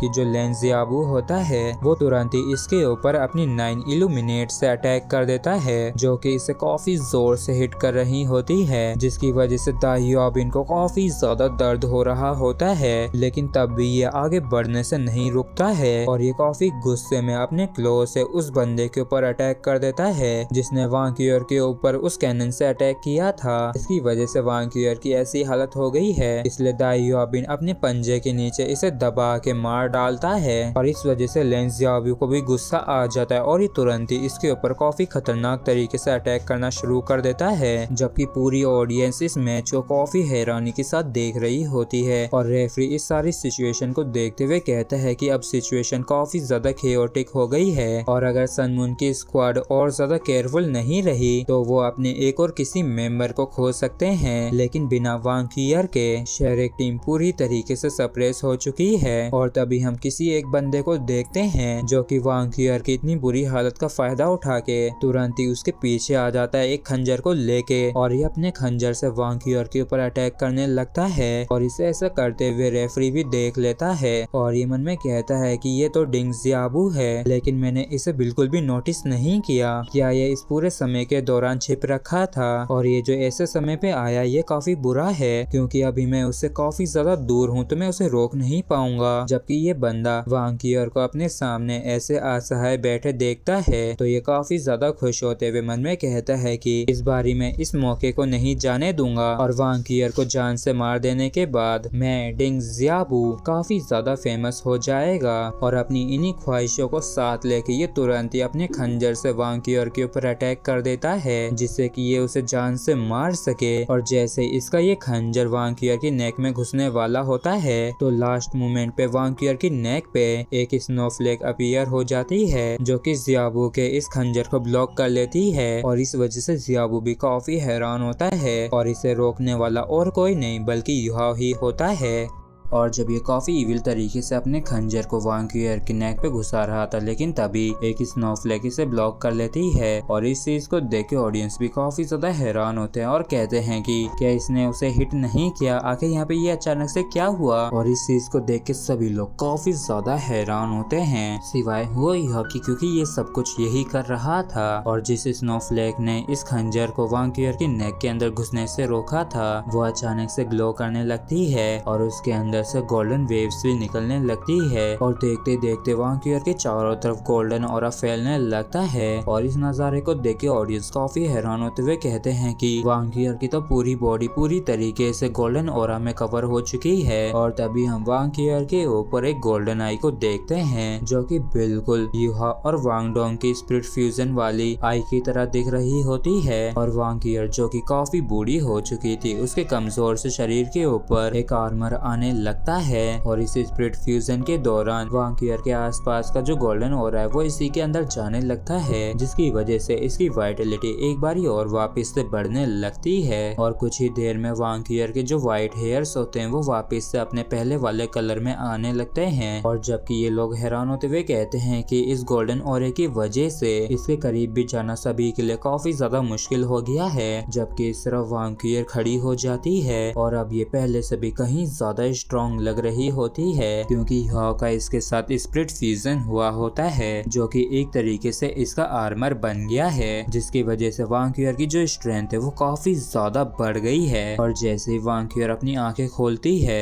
तो ये वाकई में काफी ज्यादा सुंदर दिखती है, लेकिन सुंदर होने के साथ साथ ये काफी खतरनाक तरीके से अपने अंदर से गोल्डन ऑरे को रिलीज कर रही होती है। और ये अपने गोल्डन ड्रैगन स्पीयर को हाथ में लेकर लड़ने के लिए पूरी तरीके से तैयार हो जाती है। और वांग क्यूअर को इस रूप में देख कर रेफरी भी काफी ज्यादा हैरान होता है और मन में कहता है कि इसका ये अंदाज, इसका ये ऑरा, इसने तो यहाँ तक कि एक बारी के लिए मुझे भी हिला के रख दिया है। जबकि जियांग होंगचेन और मन में कहते हैं कि क्या ये एक तरीके का ट्रांसफॉर्मेशन है या फिर क्या ऐसा हो सकता है कि ये बॉडी सेक्ट की एक मेंबर हो, क्योंकि इसकी जो मार्शल सोल है वो दूसरी बार अवेक हुई है। और अचानक से ये जो इसकी मार्शल सोल इतनी ज्यादा स्ट्रॉन्ग हो गई है ये पूरी तरीके से अनसाइंटिफिक लगता है। और तभी रेफरी कहता है कि डिंग ज़ियाबू डिस्क्वालीफाई हो चुका है। और इस चीज को सुनते ही जियांग होंगचेन चौंकते हुए उस डायरेक्शन के अंदर देखते हुए मन में कहता है कि आखिर अचानक से ये क्या हुआ। और तभी ये देखता है कि रेफरी ने ज़ियाबू के लिए अटैक को ब्लॉक कर लिया होता है। और फिर जियांग होंगचेन काफी सीरियस होते हुए कहता है कि मैंग, क्या तुम्हें मैच से पहले वाला एग्रीमेंट याद है, जिसपे मैंग भी काफी सीरियस और गुस्से में कहती है कि हमें हर हालत में जीतना ही होगा, यहाँ तक कि फिर उसके लिए हमें मरना ही क्यों ना पड़े। और इसी दृढ़ निश्चय के साथ ये दोनों ही अपनी अपनी सोल रिंग्स को रिलीज कर देते हैं, जिससे कि यहाँ पे एक गोल्डन टोड आ जाता है, जिसपे जियांग होंगचेन अपनी एबिलिटी की मदद से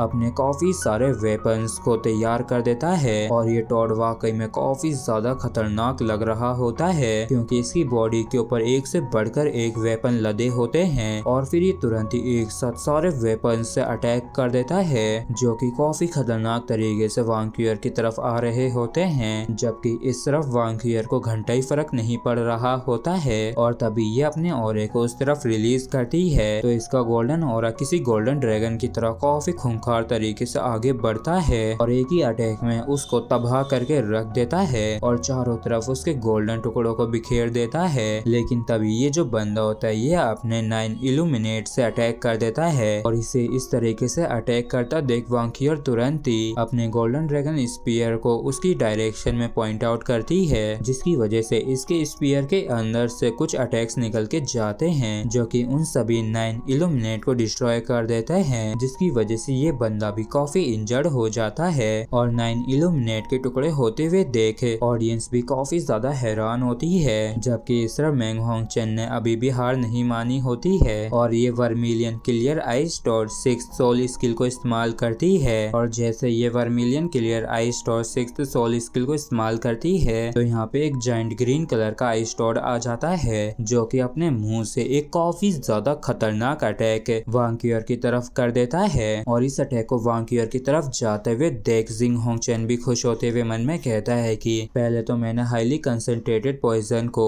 अपनी सोल पावर के साथ मिला के इस फॉर्म के मिक्सचर को तैयार किया, जिसके बाद इसे कंडेंस करके लिक्विड के अंदर बदला, जिसकी वजह से इसका जो जहरीलापन है वो काफी ज्यादा स्ट्रॉन्ग हो गया, जिसकी वजह से यह एब्सोल्यूट के काफी करीब तक पहुंच गया है और इस पॉइजन की बस एक छोटी सी बूंद भी काफी है एक डायमंड मैमूथ को मारने के लिए और इसका जो जहरीलापन है वो ह्यूमन के 8th रैंक सोल डुओलो के पावर के बराबर है। और हम देखते हैं कि ये जो अटैक होता है ये वांक्यूअर के काफी करीब पहुंच गया होता है और इस चीज को देख के रेफरी काफी हैरान होते हुए मन में कहता है कि वांक्यूअर तो इस अटैक को बिल्कुल भी अवॉइड करने की कोशिश नहीं कर रही है, जबकि जिंग होंग चेन खुश होते हुए कहता है कि अब ये निश्चित रूप से मारी जाएगी। लेकिन जैसे ये पॉइजन वांक्यूअर के करीब पहुंचता है तो ये तुरंत ही बर्फ में जम जाता है और पॉइजन को बर्फ में बदलता देख ऑडियंस भी काफी ज्यादा हैरान होती है और वांक्यूअर एक ही झटके में इसे नष्ट कर देती है। जबकि इस तरफ ये जो मैंग होती है ये काफी ज्यादा हैरान होते हुए मन में कहती है कि ऐसा नहीं हो सकता है, ये नामुमकिन है। मेरी कोरेसिव आइस करीब करीब लिमिट्स तक पहुंच गई थी, लेकिन ये उसे इतनी आसानी से कैसे जमा सकती है। और तभी अचानक से वांक्यूअर काफी खतरनाक तरीके से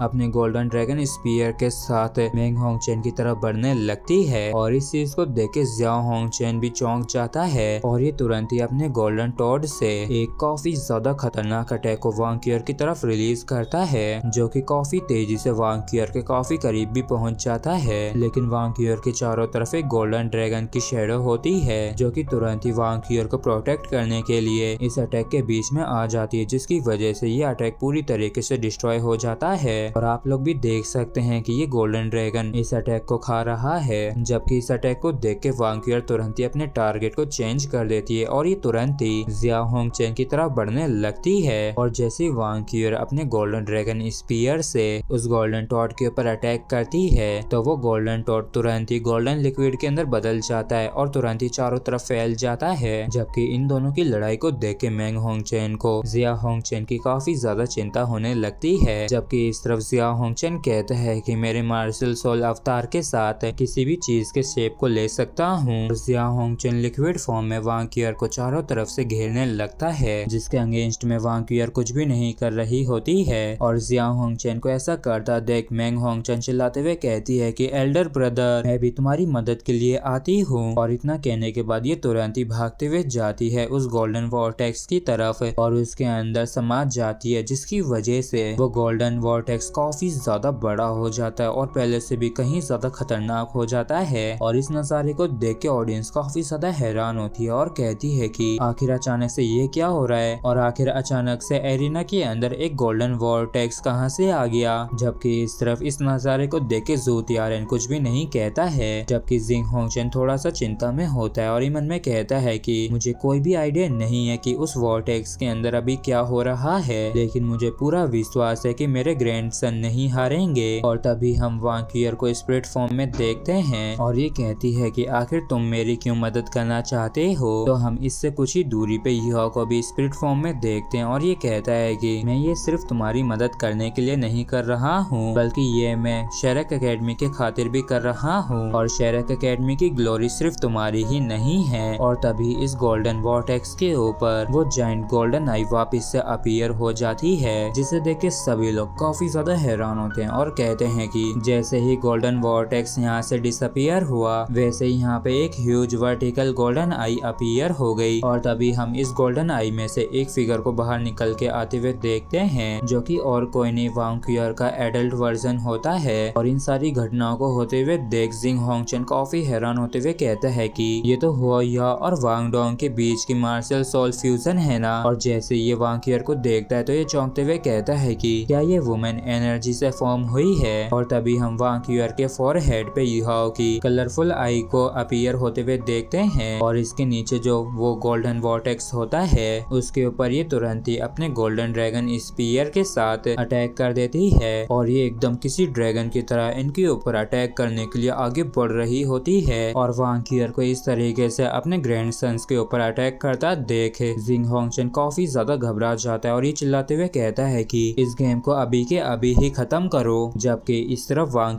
ने इन दोनों भाई बहनों के ऊपर खतरनाक तरीके से अटैक करने के लिए अपनी 5th soul skill dragon roar of destiny golden dragon howl से एक काफी ज्यादा खतरनाक और भयंकर एक अटैक इन दोनों के ऊपर कर देती है, जिसके अंदर से वाकई में काफी ज्यादा एनर्जी रिलीज होती है। और तो यहाँ पे एक काफी ज्यादा तगड़ा और बड़ा ब्लास्ट होता है जो कि एरिना को पूरी तरीके से तहस नहस करके रख देता है। और इस धमाके को देख के ऑडियंस काफी ज्यादा हैरान होते हुए कहते हैं कि इस अटैक की वजह से पूरा एरिना तो तबाह हो गया है, क्या इसका हम पे भी असर पड़ेगा क्या। जबकि इस तरफ रेफरी उस अनब्रेकेबल शील्ड को इस्तेमाल कर रहा होता है और ये कहता है कि मैं मुश्किल से ही किसी और की सेफ्टी के बारे में सोच सकता हूँ, वो भी तब जब मेरी जिंदगी खुद की दाव पे लगी हो। और तभी हम उस तबाही के बीच में दो फिगर्स को देखते हैं। और इतने ज्यादा खतरनाक अटैक की वजह से यहाँ पे जो तबाही आती है उसके शांत हो जाने के बाद हम वांग को देखते हैं जो कि काफी इंजर्ड होती है, लेकिन ये अब भी एरिना में खड़ी होती है। जबकि दूसरी तरफ जिया होंगचन और मैंग होंगचन ये दोनों ही काफी बुरी तरीके से इंजर्ड हो गए होते हैं। जबकि मैंग होंगचन अब भी वांग की तरफ ही देख रही होती है, क्योंकि कुछ ही देर में वांग की जो इंजरीज होती हैं वो हील हो चुकी होती हैं। जबकि इन दोनों भाई बहनों की अब भी काफी बुरी हालत होती है, खासकर जिया होंगचन की। और शायद ये तो अब बेहोश भी हो चुका है और मैंग होंगचन भी लड़ने की हालत में नहीं होती है। और इस सीन को देख के ऑडियंस भी काफी ज्यादा हैरान होती है। और इन दोनों भाई बहनों की हालत को देख के रेफरी मन में कहता है कि जिया होंगचन और मैंग होंगचन इन दोनों की हालत काफी ज्यादा बुरी है। अगर गेम अब भी ऐसे ही कंटिन्यू रहा तो मुझे डर है कि ये दोनों ही भाई बहन जिंदा नहीं बचेंगे। इसलिए रेफरी अनाउंस करने लगता है कि शेरेक की टीम इस बैटल को, लेकिन तभी कोई चिल्लाते हुए इसके डिसीजन को रोक देता है, जो कि और कोई नहीं जिंग होंगचन होता है, जो कि काफी ज्यादा गुस्से में यहाँ पे आ जाता है। और इसे देख के रेफरी मन में कहता है कि जैसे यहाँ से शील्ड हटी ये तुरंत ही यहाँ पे आ गया। जबकि इस तरफ जिंग होंगचन काफी ज्यादा गुस्से में होता है और ये चिल्लाते हुए कहता है कि इस मैच में कुछ तो लफड़ा है और हमें इस चीज को लेके अच्छे से इन्वेस्टिगेट करने की जरूरत है, इसलिए इस रिजल्ट को अभी अनाउंस नहीं करना चाहिए। और जिंग होंगचन की इन बातों को सुन के ऑडियंस भी काफी ज्यादा हैरान होते हुए कहती है कि आखिर ऐसा कौन सा मसला है जिस पे अच्छे से इन्वेस्टिगेट करने की जरूरत पड़ रही है। क्या यहाँ पे किसी ने चीटिंग की है क्या, और क्या वो शेरेक एकेडमी के बारे में बात कर रहे हैं। और तभी ली जुआन भी एरिना में आ जाती है और ये कहती है कि क्या सन मून एम्पायर चीटिंग करना चाहता है। और इतनी थोड़ी सी देर में जिंग होंगचन जिया होंगचन को थोड़ा सा चेक कर लेता है और ये मन में कहता है कि इसके इंटरनल इंजरीज काफी ज्यादा सीरियस हैं, जबकि इसकी निचली बॉडी पूरी तरीके से टूट चुकी है। और जिंग होंगचन कहता है कि जैसा कि मैंने पहले कहा है कि इस मैच में कुछ तो प्रॉब्लम हुई है और हमें उसे इन्वेस्टिगेट करना ही होगा। जिस पे ली जुआन कहता है कि ठीक है, अगर तुम लोग किसी तरीके के सबूत को ढूंढ लेते हो जो कि ये प्रूव करता हो कि हमने इस गेम के अंदर किसी तरीके की चालाकी का इस्तेमाल किया है, तो हम इस मैच में हार मान लेंगे। जिसके बाद हम देखते हैं कि यह की जो कॉन्शियसनेस होती है वो वापिस से यह की बॉडी के अंदर लौट आती है और यह तुरंत ही अपनी आंखों को खोल के सिचुएशन को देखने लगता है। लेकिन तभी वांग डोंग थोड़े गुस्से के साथ इसे टच करते हुए कहता है कि तुम आ ही गए। तो यह भी काफी ज्यादा हैरान परेशान होते हुए सोचता है कि मैं जानता ही था कि मैं इसे तुमसे नहीं छिपा सकता हूँ। और फिर वांग डोंग गुस्से में कहती है कि जब हम लौट जाएंगे तब तुम मुझे इस चीज को अच्छे से एक्सप्लेन करना कि आखिर वांग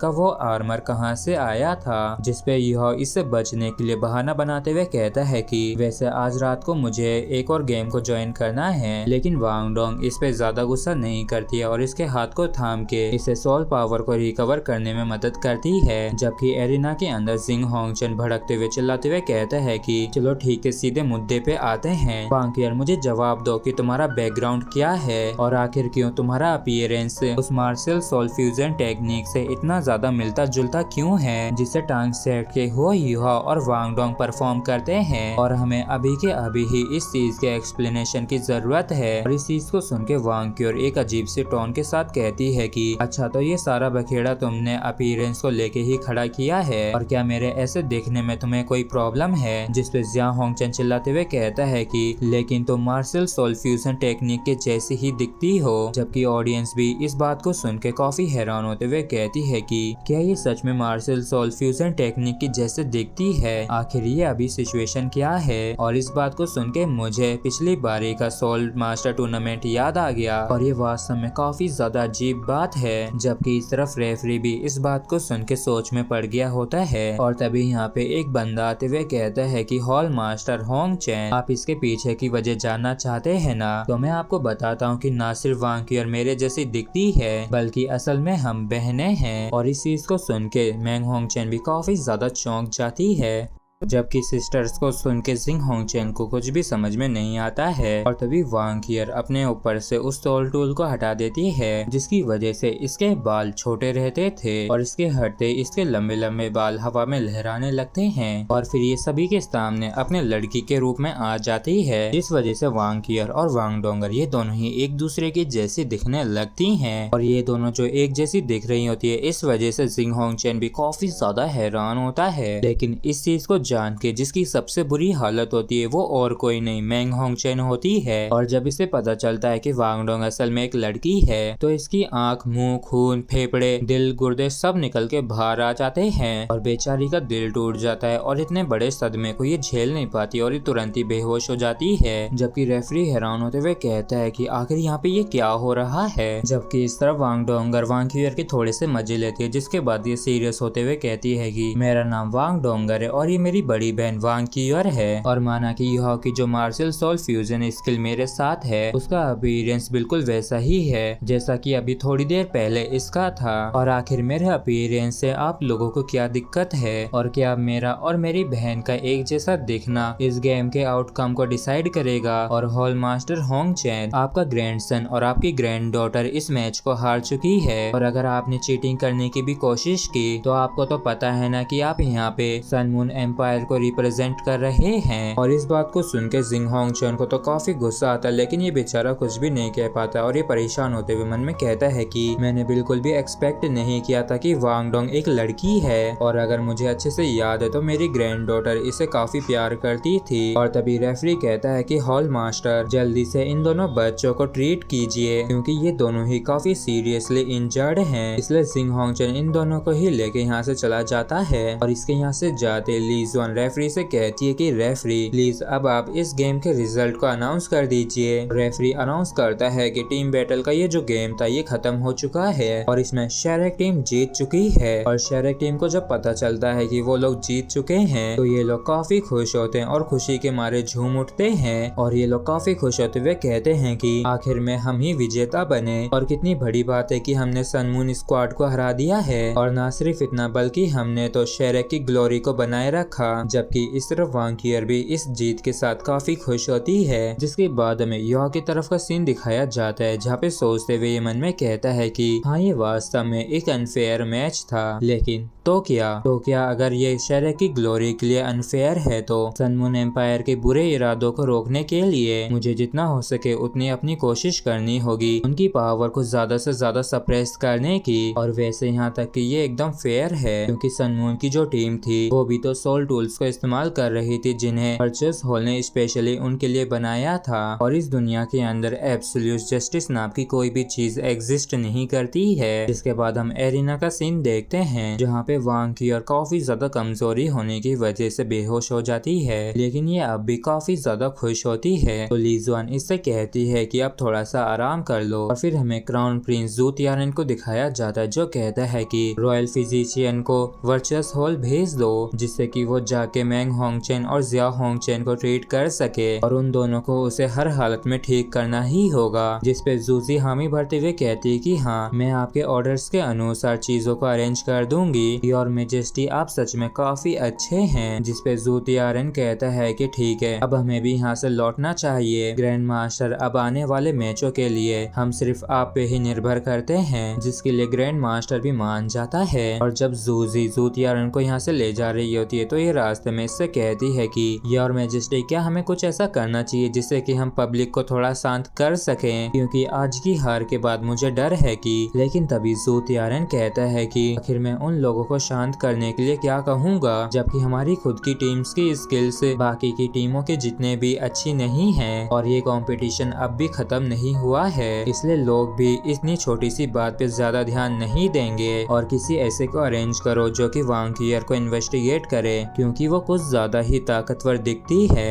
क्योंकि होंगचेन सिबलिंग्स ने साथ मिलके काम किया और मिलके अपनी मार्शल सोल फ्यूजन टेक्निक को भी इस्तेमाल किया जो कि इतनी तो स्ट्रॉन्ग थी जिससे कि वो 8 रिंग वाले सोल डुओलो लेवल के वॉरियर से लड़ सकते थे। जबकि दूसरी तरफ वांग कियर का जो कल्टीवेशन बेस है वो सिर्फ 6 रिंग से सोल एम्परर का ही है। तो फिर वो कैसे इस तरीके से जीत को हासिल कर सकती है। और फिर ये काफी गुस्से में इविल तरीके से कहता है कि ये सच में काफी शर्मनाक है और वो एक नंबर का यूजलेस है। और अगर जिंग होंगचेन अब भी मेरे काम का नहीं होता तो मैं खुद ही उसे। और फिर ये आगे कुछ भी नहीं कहता है। और इसकी बातों को सुन के जूजी मन में कहती है कि तो मतलब कि वो पहले इसकी किसी भी तरीके की दया नहीं थी। और इस बारे में सोचते जूजी भी काफी घबरा जाती है और इसके पसीने छूटने लगते हैं। और ये मन में कहती है कि ये सिंपल सी बात है कि वो जिंग होंगचेन और उसका वर्चुअस हॉल इनके अब भी काम का है, इसलिए उनके साथ किसी भी तरीके की टकरार नहीं चाहते हैं। इसलिए इन्होंने पहले अपने गुस्से को काबू करने की काफी कोशिश की। और ये जू तियारेन तो वाकई में काफी ज्यादा भयानक है। और फिर हमें मिंगडू होटल का सीन दिखाया जाता है जहाँ पे वांग डोंगर काफी गुस्से में बैठी होती है और ये कहती है कि चलो अब बताओ कि आखिर क्या चल रहा है और तुम्हारे लिए यही बेहतर होगा कि तुम मुझे एकदम क्लियर एक्सप्लेनेशन दो। और इसके इतने गुस्से को देख के यह भी घबराते हुए कहता है कि ठीक है, मैं तुम्हें बताता हूँ। और थोड़ी देर में ही ये सारी रामायण वांग डोंगर को बता देता है। और इस चीज को सुन के ये काफी ज्यादा चौंकते हुए कहती है कि आखिर ऐसा क्यों है, और यहाँ तक कि अगर वो मुझ जैसी भी दिखती है तब भी तुम उसके साथ कैसे अपनी मार्शल सोल फ्यूजन टेक्निक को इस्तेमाल कर सकते हो। जिसपे बेचारा यह घबराते हुए कहता है कि डोंगर, ये सारी मेरी ही गलती है। मैं अच्छे से जानता हूँ कि मैं गलत हूँ और इस चीज को मुझे तुमसे नहीं छिपाना चाहिए था। मुझे बस डर था कि तुम्हें कहीं कोई गलतफहमी ना हो जाए और इसलिए ही मैंने इस चीज को तुम्हें नहीं बताया। जिस पर डोंगर गुस्सा करते हुए कहती है कि तो ऐसी बात है। जिसपे यह वापस से काफी मासूम बनते हुए कहता है कि हाँ, वो मैं ही था जो कि काफी ज्यादा सोच रहा था और ये तो काफी जाहिर सी बात है कि तुम काफी ज्यादा जेनरस हो, जबकि मैं तो वो छोटी सोच वाला हूँ जिसने तुम्हें गुस्सा दिला दिया। प्लीज डोंगर, मुझे माफ कर दो क्योंकि तुम सिर्फ एक लौती हो जो मेरी है। और मैं ईमानदारी से कहता हूँ कि जब मैं उसके साथ मार्शल सोल फ्यूजन टेक्निक को एक साथ इस्तेमाल कर पाया था तब मुझे बस काफी अजीब सा महसूस हुआ और इसलिए मैं उसके ओरिजिन को जानने के लिए काफी ज्यादा उत्सुक हो गया। और वैसे तो मैं इसकी वजह नहीं जानता हूँ, लेकिन मैं महसूस कर सकता हूँ कि उससे हमें कोई भी खतरा नहीं है। और इस बात को सुन के वांग डोंगर को और भी गुस्सा आ जाता है और यह गुस्से में आग बबूला होते हुए चिल्लाते हुए कहती है कि हाँ बिल्कुल, खतरा भी क्यों महसूस होगा जबकि वो तो तुमसे कितनी ज्यादा प्यार करती है। और डोंगर के इस रौद्र रूप को देख के यह काफी ज्यादा डर सा जाता है। और फिर डोंगर शांत होते हुए कहती है कि अब से बिना मेरी उपस्थिति के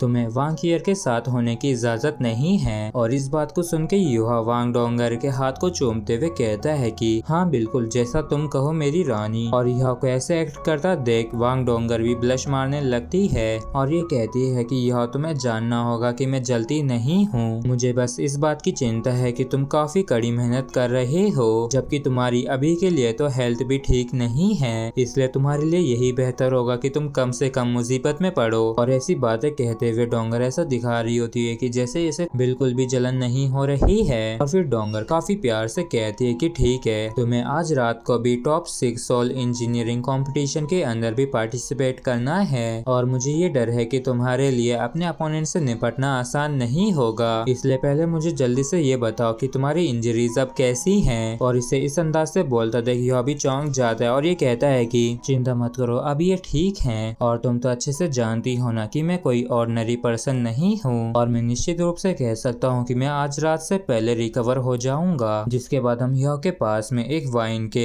कंटेनर को देखते हैं, जिसे देखते हुए यह मन में कहता है कि वैसे तो मैं आज का गेम जीत गया हूँ, लेकिन मुझे अब भी अंदर से काफी हैवी महसूस हो रहा है। और मैं ये भी अच्छे से जानता हूँ कि ये टूर्नामेंट डेफिनेटली आसान नहीं होने वाला है। और जैसे यह उस वाइन के कंटेनर को अपने पास लाता है तो उसके अंदर से एक काफी अच्छी महक आ रही होती है। और ये मन में कहता है कि ये तो कितनी ज्यादा स्ट्रॉन्ग वाइन की अरोमा है, और मुझे डर है कि एवरेज पर्सन इसके एक सिप को भी नहीं ले पाएगा। जिसके बाद यह उस कंटेनर को खोल के उसके अंदर की वाइन को एब्जॉर्ब करने लगता है। और इसे एब्जॉर्ब करने की वजह से यह की बैक पे जो आइस स्कॉर्पियन का निशान होता है वो काफी जोर से ग्लो करने लगता है। और इसका अच्छे से इस्तेमाल करने के लिए यह तुरंत ही मेडिटेट करने लगता है। और तभी यह का फोरहेड भी ग्लो करने लगता है, जिसके अंदर से इसकी कार्विंग नाइफ बाहर निकल के आती है। और जब यह अपने आप को हील करने की प्रोसेस कर रहा होता है तब डोंगर उसे काफी प्यार भरी नजरों से देख रही होती है। और ये मन में कहती है कि ये लिटिल गाय दिन पे दिन काफी स्ट्रॉन्ग होता जा रहा है। जिसके बाद में रात का सीन दिखाया जाता है, जहाँ पे ये चारों वापिस से अपने भेष बदल के ग्रीन हाउस की तरफ जा रहे होते हैं, जहाँ पे सईतो कहता है कि यह आज रात के अपोनेंट काफी ज्यादा भयानक होने वाले हैं, तो हमें भी उनके खिलाफ हर हालत में जीतना होगा। जिसपे यह कहता है कि सेकंड सीनियर ब्रदर, अभी आप टांग सी हैं और मैं टांग वू हूँ, तो आपको मुझे सेकंड ब्रदर कहना चाहिए। और रही बात आज रात की, तो हम जरूर जीतेंगे, और चलो चल के उन्हें दिखाते हैं कि हम में कितना जोर है। जिसके बाद ये चारों ग्रीन हाउस आ जाते हैं, जहाँ पे चैन इनका स्वागत करते हुए कहता है कि दोनों यंग मास्टर्स प्लीज अंदर आ जाइए। जहाँ पे टांग वू कहता है कि बैट्स को 2 में बांट दो, जो कि मैं और मेरा बिग ब्रदर है। जिसपे चैन कहता है कि सेकंड यंग मास्टर, आपने अभी तक लॉट नहीं निकाली है। और तभी चैन थोड़ा सा हैरान होने लगता है, तो टांग वू कहता है कि मुझे पूरा विश्वास है, जाके तुम बैट लगाओ। जिसपे चैन कहता है कि ठीक है, मैं अभी लगा देता हूँ। और फिर टांग वू कहता है कि जो चीज मैंने तुमसे कही थी, क्या तुमने उसे कर दिया है? और तुम्हें भी पता होना चाहिए कि कितना अच्छा है और कितना बुरा है ये। जिसपे चैन कहता है कि हाल ही के मैचों में काफी बड़ी मात्रा में रेयर मेटल्स को इस्तेमाल किया गया है, और उससे भी बढ़कर कि उसे रिवॉर्ड के रूप में इस्तेमाल किया जा रहा है। इसलिए सुपीरियर्स के द्वारा स्ट्रिक्टली देख रेख की जा रही है, और इसलिए ही। जिसपे टांगू कहता है कि एक्सप्लेन करने की कोई जरूरत नहीं है, मैं सिर्फ इसका परिणाम देखूंगा, और अगर तुमने इसे अच्छी तरीके से कर दिया तो मैं तुम्हें अपग्रेड करके 5 रैंक से 6 रैंक पे ले आऊंगा, और तुम्हारी 5 रिंग्स को 6 रिंग्स में बदल दूंगा। और इस चीज को सुन के चैन काफी ज्यादा चौंक जाता है, तो टांगू कहता है कि क्या तुम्हें मुझ पे विश्वास नहीं है? और इस बात को सुन के चैन तुरंत ही अपना सिर झुका के कहता है कि मुझे विश्वास है। जिसपे टांगू कहता है कि वैसे तो मैं डोमिनेरिंग हूँ, लेकिन मैं कभी भी उन लोगों के लिए कंजूसी नहीं दिखाता हूँ जो कि मेरे लिए अच्छे से काम करते हैं, इसलिए चलो अपने हाथ को आगे बढ़ाओ। और इस बात को सुनते ही चैन अपने हाथ को आगे बढ़ाता है, और टांगू उसकी हथेली को कलाई को पकड़ लेता है। जिसके बाद ये अपनी किसी तरीके की पावर को इसकी बॉडी के अंदर इंजेक्ट करता है। इसकी वजह से चैन भी चौंक जाता है, और ये काफी हैरान होते हुए मन में कहता है कि ये अचानक से क्या हो रहा है। ऐसा महसूस हो रहा है कि मेरी बॉडी के अंदर जितने भी पोर्स थे वो सारे ही ओपन हो चुके हैं, और तो ऐसा लग रहा है कि मेरा ब्लड बॉयल हो रहा है। और ये तो सच में कितनी प्योर पावर है, और मुझे ऐसा महसूस हो रहा है जैसे कि मैं जवान होता जा रहा हूँ। और आखिर ऐसा कैसे हो सकता है, क्योंकि पिछले 7 सालों से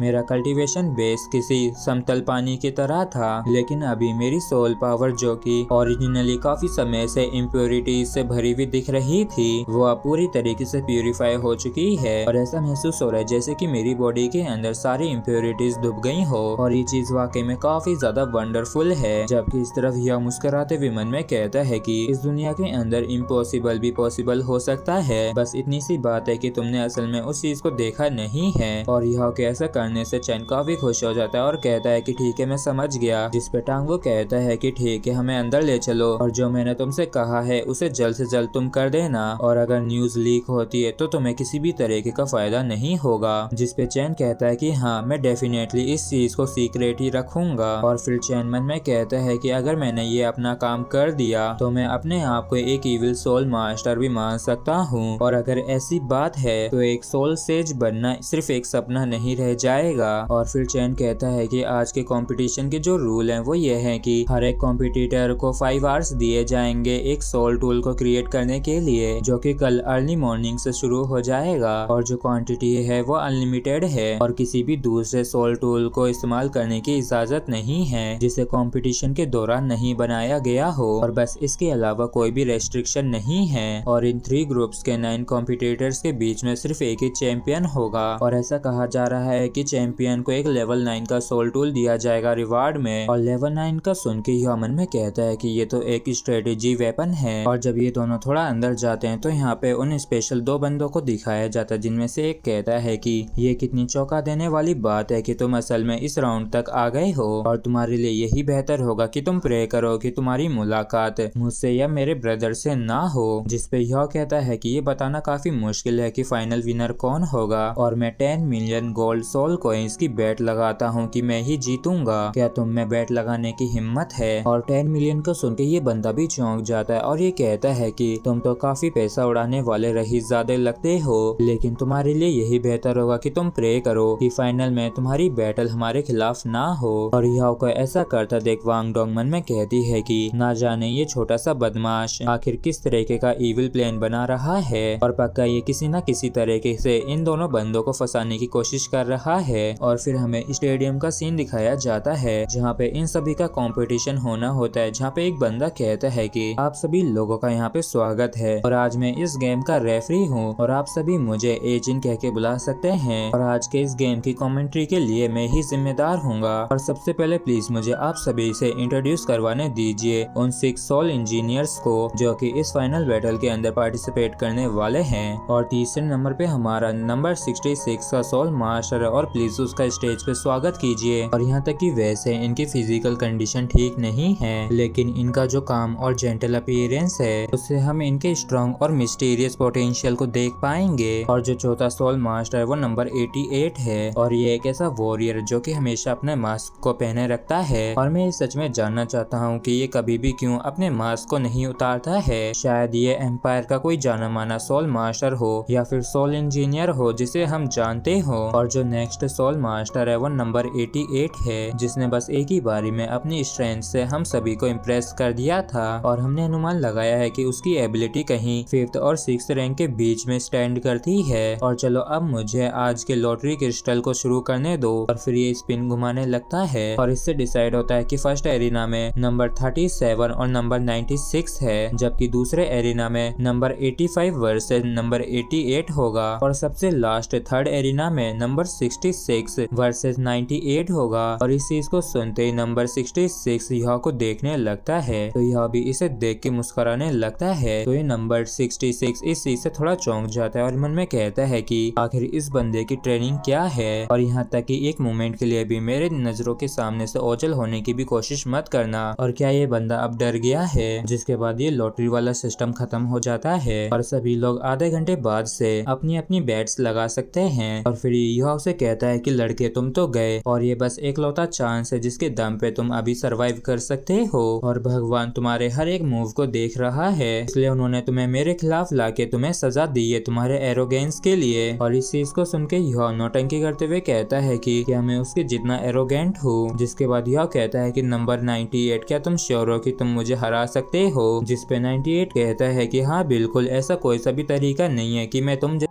जैसे एक नूब से हार जाऊं। जिसपे यह कहता है कि तो फिर क्या तुम मेरे साथ बैट लगाना चाहोगे? और ओरिजिनली ये गेम भी तो बैटिंग की खातिर ही हो रहा है। जिसपे ये लड़का कहता है कि लड़के क्या तुम में सच में अब भी हिम्मत है मेरे साथ बैट लगाने की? और आखिर ये बैट किस चीज की है? जिसपे यह कहता है कि कैसा रहेगा अगर ये बैट तुम्हारे ग्रेवर पे रखी जाए, जिससे कि अगर तुम हारते हो तो तुम्हारी ग्रेवर मेरी हो जाएगी। जिसपे ये बंदा कहता है कि ओ तो तुम मेरी ग्रेवर को चाहते हो। और ये मन में कहता है हालांकि ये बंदा जरा सा भी चिंता में नहीं दिख रहा है और थॉर बिल्कुल भी प्रिटेंड करते हुए भी नहीं दिख रहा है। और फिर ये कहता है लेकिन तुम्हारी बेट क्या है, और जब तक कि तुम्हारे पास एक रैंक्ड ग्रेवर नहीं होती है तब तक तुम मेरे साथ बेट लगाने के लिए भी क्वालिफाइड नहीं हो। जिसपे यह कहता है कि मेरे पास कोई भी रैंक्ड ग्रेवर नहीं है, हालांकि मेरे पास एक सोल टूल है, क्या तुम उसे देखना चाहोगे? बिग ब्रदर चलो इसे भी उसे देखने दो। और इस चीज को सुनते ही टांग सीयू इस बंदे को उस सोल टूल को दिखाने लगता है और इस सोल टूल को देख के ये बंदा चौंकते हुए कहता है कि ये तो माइक्रो कोर फॉर्मेशन है। जिसके बाद ये इस बारे में सोचते हुए मन में कहता है कि वैसे तो मैंने इसे बस थोड़ी देर के लिए ही देखा और इतनी सी देर में मैं कम से कम 5 माइक्रो कोर फॉर्मेशन को देखा, और उससे भी बढ़कर कि ये देखने से एक्सट्रीमली कॉम्प्लिकेटेड डिजाइन दिख रहा था और ये किसी तरीके का मामूली सोल टूल नहीं लग रहा है। और फिर ये काफी ज्यादा खुश होते हुए मन में कहता है कि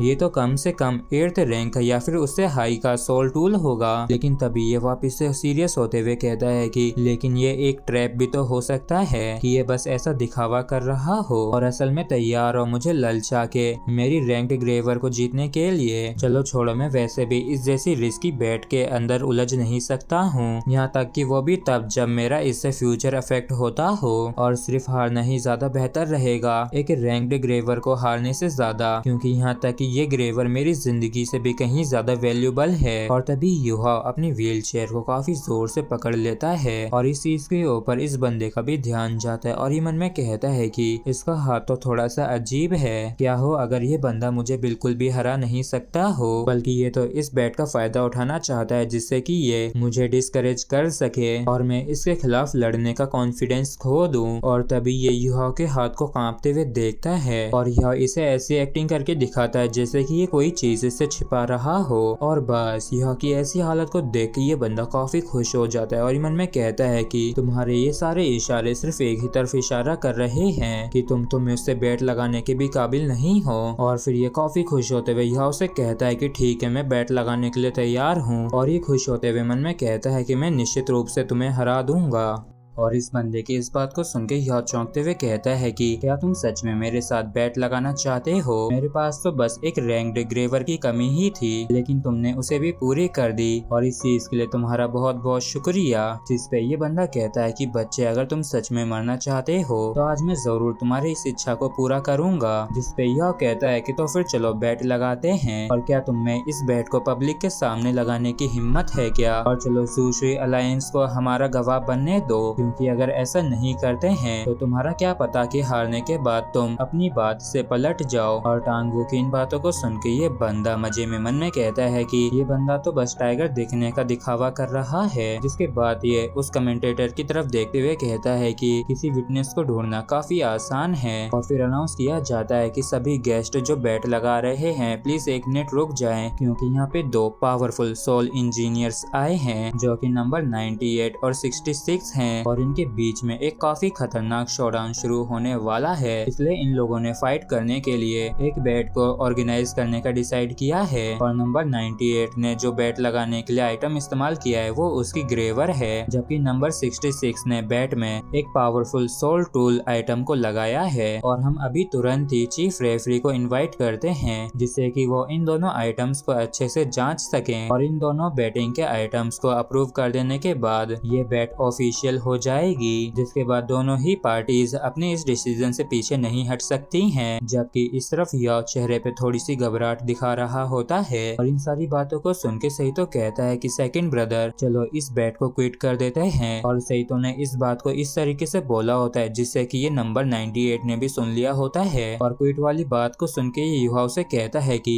बिल्कुल भी नहीं, मैं पहले ही इसे अनाउंस कर चुका हूँ। और चलो बैट के आइटम्स को चेक करना शुरू करते हैं। जिसके बाद ये बंदा अपनी ग्रेवर को बाहर निकाल लेता है, और इस बंदे की इस ग्रेवर को देख के ये दोनों ही रेफरी काफी हैरान होते हुए कहते हैं कि ये तो डार्क ग्रीन ड्रैगन की ग्रेवर है। जिसपे ये बंदा कहता है कि बिल्कुल सही, ये मेरी डार्क ग्रीन ड्रैगन है। इसके बाद रेफरी अनाउंस करते हुए कहता है कि नंबर 98 ने जो दाव पे आइटम लगाया है वो डार्क ग्रीन ड्रैगन है, जो कि ग्रेवर की रैंक में 59th पे रैंक करती है, और इसके पास डार्कनेस और विंड एट्रीब्यूट्स हैं। और इस चीज से कोई भी फर्क नहीं पड़ता है कि इसके द्वारा कौन सा सोल टूल बनाया गया है, उस सोल टूल के पास पक्का ये दो एट्रीब्यूट्स तो आते ही हैं। जिसके बाद रेफरी यह उसे कहता है कि आखिर तुम्हारा बैटिंग आइटम क्या है, और इस बात को सुन के यह थोड़ा सहम सा जाता है और घबराते हुए अपने आइटम को बाहर निकाल के इन लोगों को देने लगता है और कहता है कि इसे मेरे मास्टर ने मुझे गिफ्ट दिया था, इसलिए इसके ऊपर एक स्क्रैच भी लगाने की हिम्मत मत करना।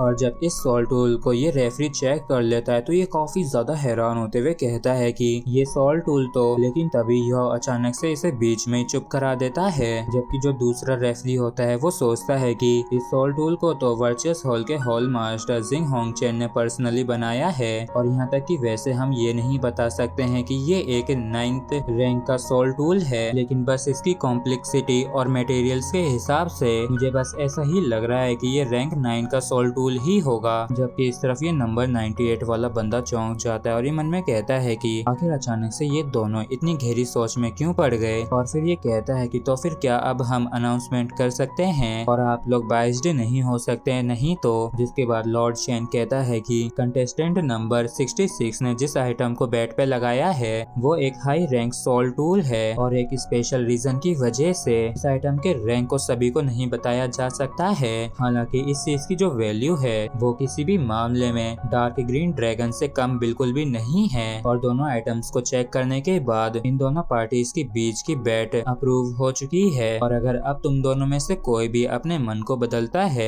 तो वो हमारे जी सुई अलायंस का दुश्मन बन जाएगा, और हम किसी भी हाल में उसको हंट करके मार गिराएंगे, फिर चाहे उसकी कीमत हमें कितनी ही बड़ी क्यों ना चुकानी पड़े। और अब भी 10 मिनट बाकी हैं, तो आप सभी ही अपनी अपनी बैट्स को लगा दें, और जैसे ये समय निकल जाएगा तो तुरंत ही बैटिंग को बंद कर दिया जाएगा। जबकि इस तरफ टांग वो खुश होते हुए मन में कहता है कि आखिरकार तुमने बैट लगा ही ली। और फिर रेफरी कहता है कि ठीक है, मैच के लिए रेयर मेटल सेट हो चुके हैं और बैट लगाने का समय भी लगभग खत्म हो ही गया है, और कंटेस्टेंट से प्लीज आप सभी ही अपनी अपनी जगह पे चले जाएं। जिसके बाद ये होस्ट रेफरी जो भी है ये इस मैच को शुरू कर देता है। जिसके बाद यह भी तुरंत अपनी ग्रेवर को बाहर निकाल लेता है, और यह की ग्रेवर को देख के ये रेफरी चौंकते हुए कहता है कि प्लीज एक बारी आप सभी लोग सोल इंजीनियर नंबर 66 की तरफ तो देखें कि इसने आखिर किस चीज को बाहर निकाला है। असल में तो इसने एक एमरेल्ड कलर्ड ग्रेवर को बाहर निकाला है, और मुझे तो ऐसा लगता है कि इसकी ग्रेवर सच में जेमस्टोन से बनाई गई एक मास्टरपीस कार्व्ड है। और ये कंटेस्टेंट नंबर 66 तो कितना ज्यादा औसम है, और निश्चित रूप से ऐसा लगता है कि इसका बैकग्राउंड काफी बड़ा और तगड़ा है। और अब कोई हैरानी नहीं है कि क्यों ये नंबर 98 के साथ बैट लगाने के लिए क्यों तैयार हो गया था। और यह धीरे से कहता है कि अब मैं तुमसे झूठ नहीं बोलूंगा, क्योंकि ये भी एक रैंक्ड ग्रेवर है। जिसपे ये बंदा कहता है कि तो ये वही चीज है जिसे तुम छिपा रहे थे। चलो तुम्हारी इस ग्रेवर के बारे में बात नहीं करते हैं, क्योंकि ये निश्चित रूप से रैंक नहीं करती होगी, और यहाँ तक कि अगर ये रैंक भी करती होगी तो हम सभी ही देखना चाहेंगे कि इसको इस्तेमाल करने वाला यूजर कितना सक्षम है। और हम देखते हैं कि यह ने अपने सोल टूल वेपन को बनाना शुरू कर दिया होता है, और यह को ऐसा करता देख रेफरी भी काफी हैरान होते हुए कहता है कि ये सच में अविश्वसनीय है, क्योंकि जो मल्टी एजिस मैजिक मेटल है वो सोल पावर के प्रति काफी ज्यादा एक्सट्रीमली रेजिस्टेंट है, लेकिन उसे नंबर 66 की अमेजिंग ग्रेवर के द्वारा किसी तोहफे की तरह आसानी से काट दिया गया है।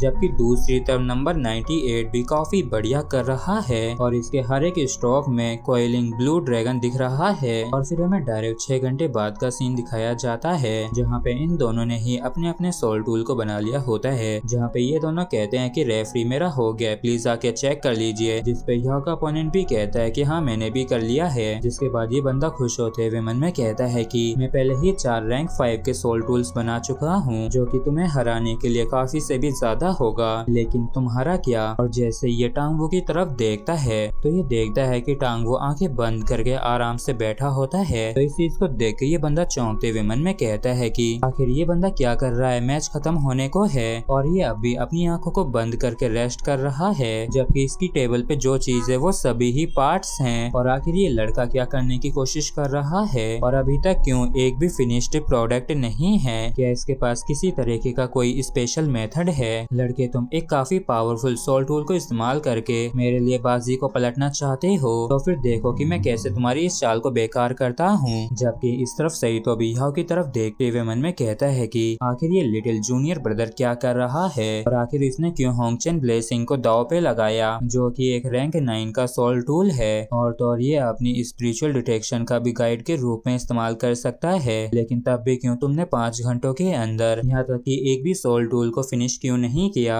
और तो और ये जो इतना कॉम्प्लिकेटेड क्रिएशन प्रोसेस है इसमें एरर होने के चांसेस भी काफी ज्यादा हाई हैं। और क्या यहाँ तक कि ये सोल टूल फंक्शन भी करेगा और जब पूरा समय खत्म होने ही वाला होता है तभी यह तुरंत ही अपनी आंखों को खोलता है और तुरंत ही उन सभी सोल टूल के पार्ट्स को हवा में उठा लेता है और कहता है कि तो फिर ठीक है चलो शुरू करते हैं। जिसके बाद ये इन सभी को रिसेंबल करना शुरू कर देता है और इसे ऐसा करते देख सभी लोग काफी ज्यादा हैरान होते हैं और कहते हैं कि वाओ नंबर 66 के पास तो कितनी बढ़िया टेक्निक है, ये वाकई में काफी ज्यादा कूल है। और जब समय एकदम खत्म होने ही वाला था तभी टांगो कहता है कि हो गया, जबकि यह की इस हरकत की वजह से सही तो काफी ज्यादा हैरान परेशान हो गया होता है और मन में कहता है कि मुझे तुम इस तरीके से मत डराया करो। चलो बढ़िया ही है कि जूनियर ब्रदर ने आखिरकार अपने सोल टूल को बना ही लिया। और एक बंदा कहता है कि अगर मैं तुम जैसे बच्चे के ऊपर बैट लगाता तो शायद मेरे पास एक मौका होता जीतने का, लेकिन आखिर इसने क्या बनाया है। जबकि रेफरी मन में कहता है कि बाकी के लोग आमतौर पर 70 से लेके 80 सोल टूल्स तक बनाते हैं, लेकिन ये बच्चा सिर्फ एक ही सोल टूल के ऊपर निर्भर रहना चाहता है पूरी बाजी को पलटने के लिए। जबकि नंबर 98 सोचता है कि क्या ये कोई शील्ड है और मैं सच में पता नहीं लगा पा रहा हूँ कि ये इसने आखिर क्या बनाया है। और रेफरी अनाउंस करते हुए कहता है कि समय खत्म हो चुका है तो सभी पार्टिसिपेंट सोल इंजीनियर्स अपने हाथों को चलाना बंद कर दीजिए और अब 3 जजेस आप सभी के क्रिएशंस को चेक करेंगे। तो ये नंबर 98 कहता है कि लड़के क्या सच में तुम्हें ऐसा लगता है कि तुम इस डिफेंसिव आइटम को इस्तेमाल करके मुझे हरा सकते हो।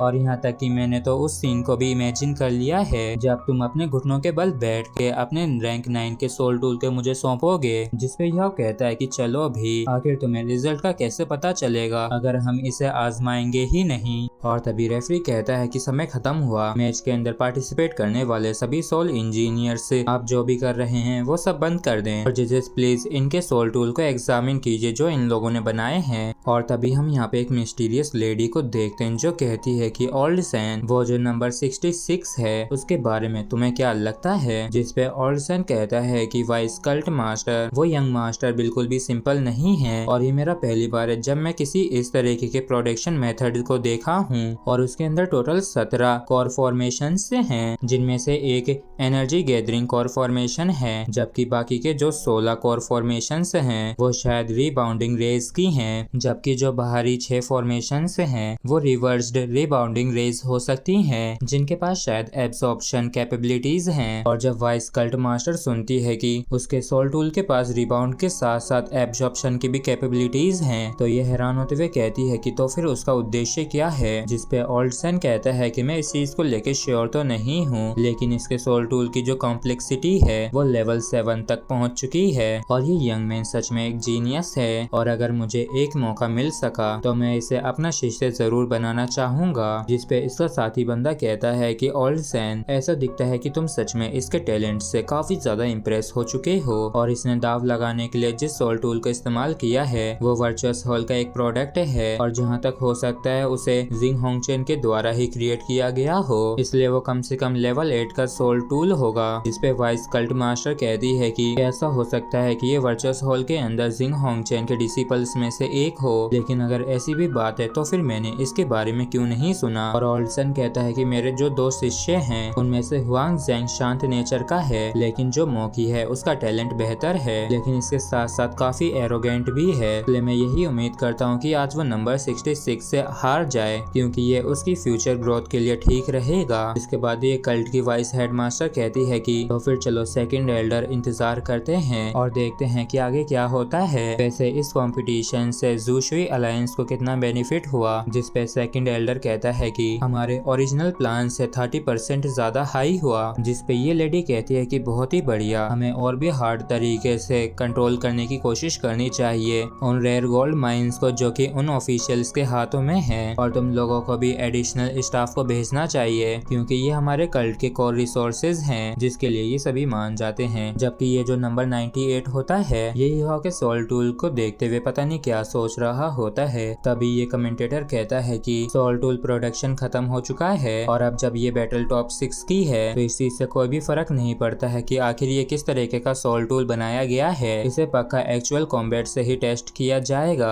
और जैसे ही आप लोग एक दूसरे का सामना करने के लिए एरिना में उतर जाएंगे तो सभी पार्टिसिपेंट्स अपनी इंजरीज के लिए खुद जिम्मेदार होंगे। तो फिर चलो कन्फ्रंटेशन को शुरू करते हैं। और अभी तो सिर्फ 5 ही मिनट बीते थे, लेकिन जो नंबर 96 है वो काफी आसानी से जीत गया है। जिसके बाद नेक्स्ट बैटल को शुरू किया जाता है, जिसमें नंबर 88 के खिलाफ नंबर 85 होता है। मतलब कि इस बैटल के अंदर सैतो लड़ने वाला है। और बैटल के शुरू होते ही सैतो अपनी सारी सोल रिंग्स को रिलीज कर देता है। और जैसे सैतो का अपोनेंट इसके पास 6 सोल रिंग्स को देखता है तो ये काफी हैरान होता है और ये मन में कहता है कि ये तो 6 रिंग वाला सोल एम्परर है, और चलो मुझे देखने दो कि तुम क्या कर सकते हो। और इसे ऐसा करता देख ऑडियंस हैरान होते हुए कहती है कि नंबर 85 के वेस्ट से जो सोल टूल रिलीज हुआ है वो एक एनर्जी गैदरिंग सोल टूल है, जो कि काफी ज्यादा रेयर होता है। और इसका जो नेक्स्ट अटैक होगा वो सच में काफी ज्यादा इंटेंस होगा। और देखो तो उसके सोल टूल के फंक्शन से इतने ज्यादा कॉन्फ्लिक्ट कर रहे हैं, जबकि जो नंबर 88 की शील्ड है वो सोल पावर को रिफ्लेक्ट कर सकती है। जबकि इस तरफ ये बंदा मन में कहता है कि सिर्फ एक बार ही अपॉर्चुनिटी मिलेगी जिसे मैं किसी भी हालत में जाने नहीं दे सकता हूँ। और इतना सोचने के बाद ये तुरंत ही सैतो के ऊपर 2 अटैक्स कर देता है। और ये दोनों ही अटैक काफी तेजी से सैतो की तरफ बढ़ रहे होते हैं। और इन दोनों अटैक्स को देख के यह मन में कहता है कि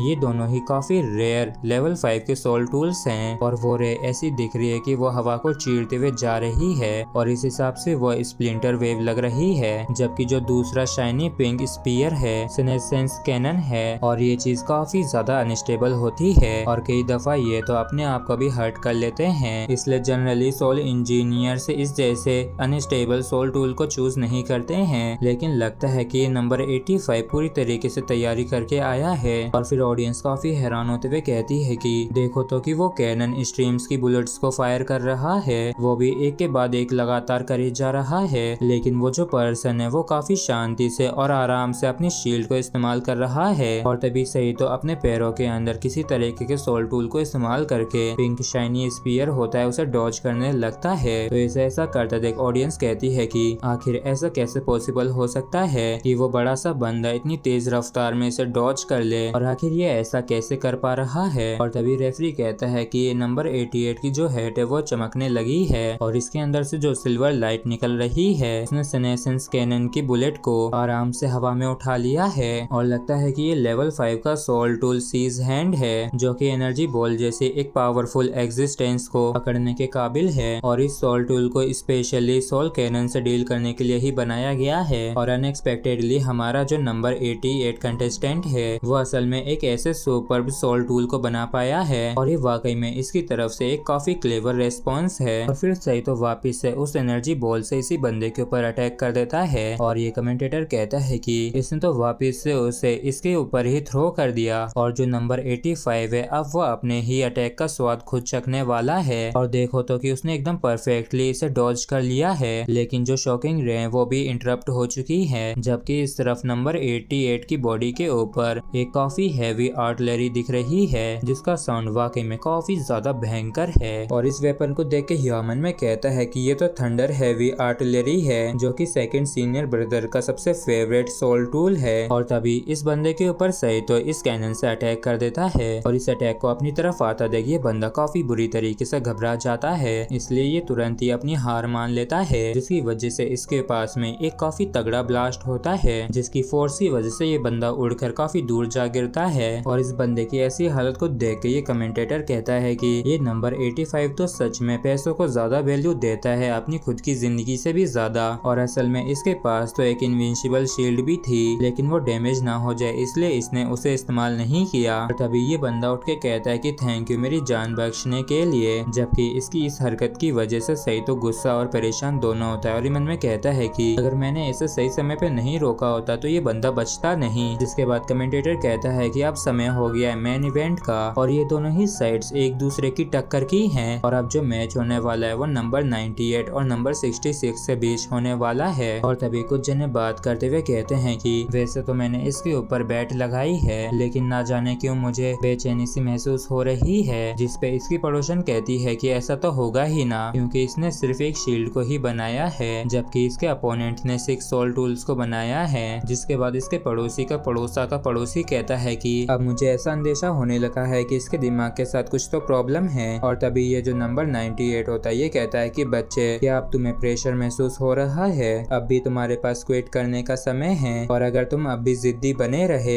तो मैं तुम्हारी इस छोटी सी जिंदगी की गारंटी नहीं दे सकता हूँ। जिस पे टांगू कहता है कि मैच तो अभी तक यहाँ तक कि शुरू भी नहीं हुआ, तो फिर तुम इतने दावे के साथ कैसे कह सकते हो कि तुम ही जीतोगे? और मैं तुम्हें एक राज की बात बताता हूँ कि मेरी जो सोल पावर है वो काफी ज्यादा स्ट्रॉन्ग है, इसलिए जब तुम मुझसे हार जाओ तब तुम मम्मी के पास जाके रोने मत लगना। जिस पे ये बंदा कहता है कि बच्चे, तुम हैंडीकैप्ड के हिसाब से कुछ ज्यादा ही एरोगेंट हो, लेकिन मैं भी ये देखना चाहूंगा कि तुम अपने आप को कैसे प्रोटेक्ट करते हो उस शील्ड के साथ, वो भी तब तक जब तक कि मेरी सोल पावर खत्म नहीं हो जाती है। और तभी वो कमेंटेटर कहता है कि गार्ड्स, स्क्रीन को ऊपर कर दो और दोनों ही पार्टीज प्लीज अपनी अपनी पोजीशन पे चली जाएं। जिसके बाद इन दोनों के बीच का जो मैच होता है वो ऑफिशियली शुरू हो जाता है, और ये दोनों ही बंदे तुरंत ही अपनी अपनी सोल रिंग्स को रिलीज कर देते हैं। और यहाँ की सोल रिंग्स को देख के ऑडियंस हैरान होते हुए कहती है कि इसके पास तो 6 सोल रिंग्स हैं, मतलब कि ये भी एक सोल एम्परर है। और तो इसकी सारी सोल रिंग्स काफी अच्छी तरीके से सच में हार्मोनाइज हो रखी हैं। और तभी नंबर 98 अपने सोल कैनन से यह के ऊपर अटैक कर देता है, और इसे अटैक करता देख यह तुरंत ही अपनी शील्ड को ऊपर कर लेता है। और जिस बंदे ने यह के ऊपर बैट लगाई थी, जब यह के पास वो ऐसी सिंपल सी शील्ड को देखता है तो ये काफी हैरान परेशान होते हुए कहता है कि क्या ये बस सच में एक शील्ड ही है? और लगता है कि मेरी सारी उम्मीदें यहीं पे टूटती हैं। जबकि इस तरफ ये बंदा अपने सोल कैनन से काफी खतरनाक तरीके से यह की तरफ अटैक कर रहा होता है, जबकि इस तरफ ओल्ड सैन भी इसे ऐसा करते हुए देख रहे होते हैं। और ये कहते हैं कि मैं दूसरी तरफ ये भी देखना चाहता हूँ कि आखिर वो बच्चा कैसे उस शील्ड को इस्तेमाल करता है मॉकी के कोरोजन डिकम्पोजिशन कैनन को ब्लॉक करने के लिए, जबकि डार्क ग्रीन ड्रैगन के एम्पलीफिकेशन के साथ कोरोजन डिकम्पोजिशन कैनन की डिस्ट्रक्टिव पावर के साथ रैंक 6 के सोल टूल्स के बीच में इसे सबसे बेस्ट माना जा सकता है। और जैसे ये कैनन का अटैक युवा की शील्ड से टकराने वाला होता है, तब हम देखते हैं कि काफी सारे लोगों की नजरें इसी सीन पे गड़ी हुई होती हैं। और तभी इस तरफ युवा किसी तरीके की अपनी एबिलिटी को इस्तेमाल करता है, जिसकी वजह से उसके आगे एक अजीब सा क्रिएचर अपीयर हो जाता है, जो कि बिल्कुल उस कैनन के अटैक के सामने होता है। और इसे देख के सभी लोग काफी ज्यादा हैरान होते हैं, जबकि इसके पीछे से युवा चैंटिंग कर रहा होता है इसे ढंग से कंट्रोल करने के लिए। और ये इस क्रिएचर को इस्तेमाल करके मोकी के इस अटैक को पूरी तरीके से ब्लॉक कर लेता है। और इस सीन को देख के ओल्सन कहता है कि क्या वो मार्शल सोल एक स्केलेटन है, और क्या ये एक समेन टाइप है? और तभी अचानक से यह को थोड़ा सा अजीब सा लगने लगता है, और ये मन में कहता है कि जब मैंने घोस्ट मैजिक को इस्तेमाल किया तब मुझे ऐसा महसूस हुआ कि मैं अपनी खुद की spirit eyes type martial soul का इस्तेमाल नहीं कर पाऊंगा, और मेरे मन की गहराई में कुछ तो ऐसा है जो कि शैटर कर रहा है, और वो तो मुझे अनलाइनमेंट के ट्रेसेस लग रहे हैं, वो भी काफी लार्ज अमाउंट में इंफॉर्मेशन के साथ, जो कि स्पिरिचुअल सी के अंदर फ्लड की तरह आना चाह रही हो। चलो छोड़ो, अभी के लिए उन सभी को सील कर देते हैं और चैंटिंग को करना कंटिन्यू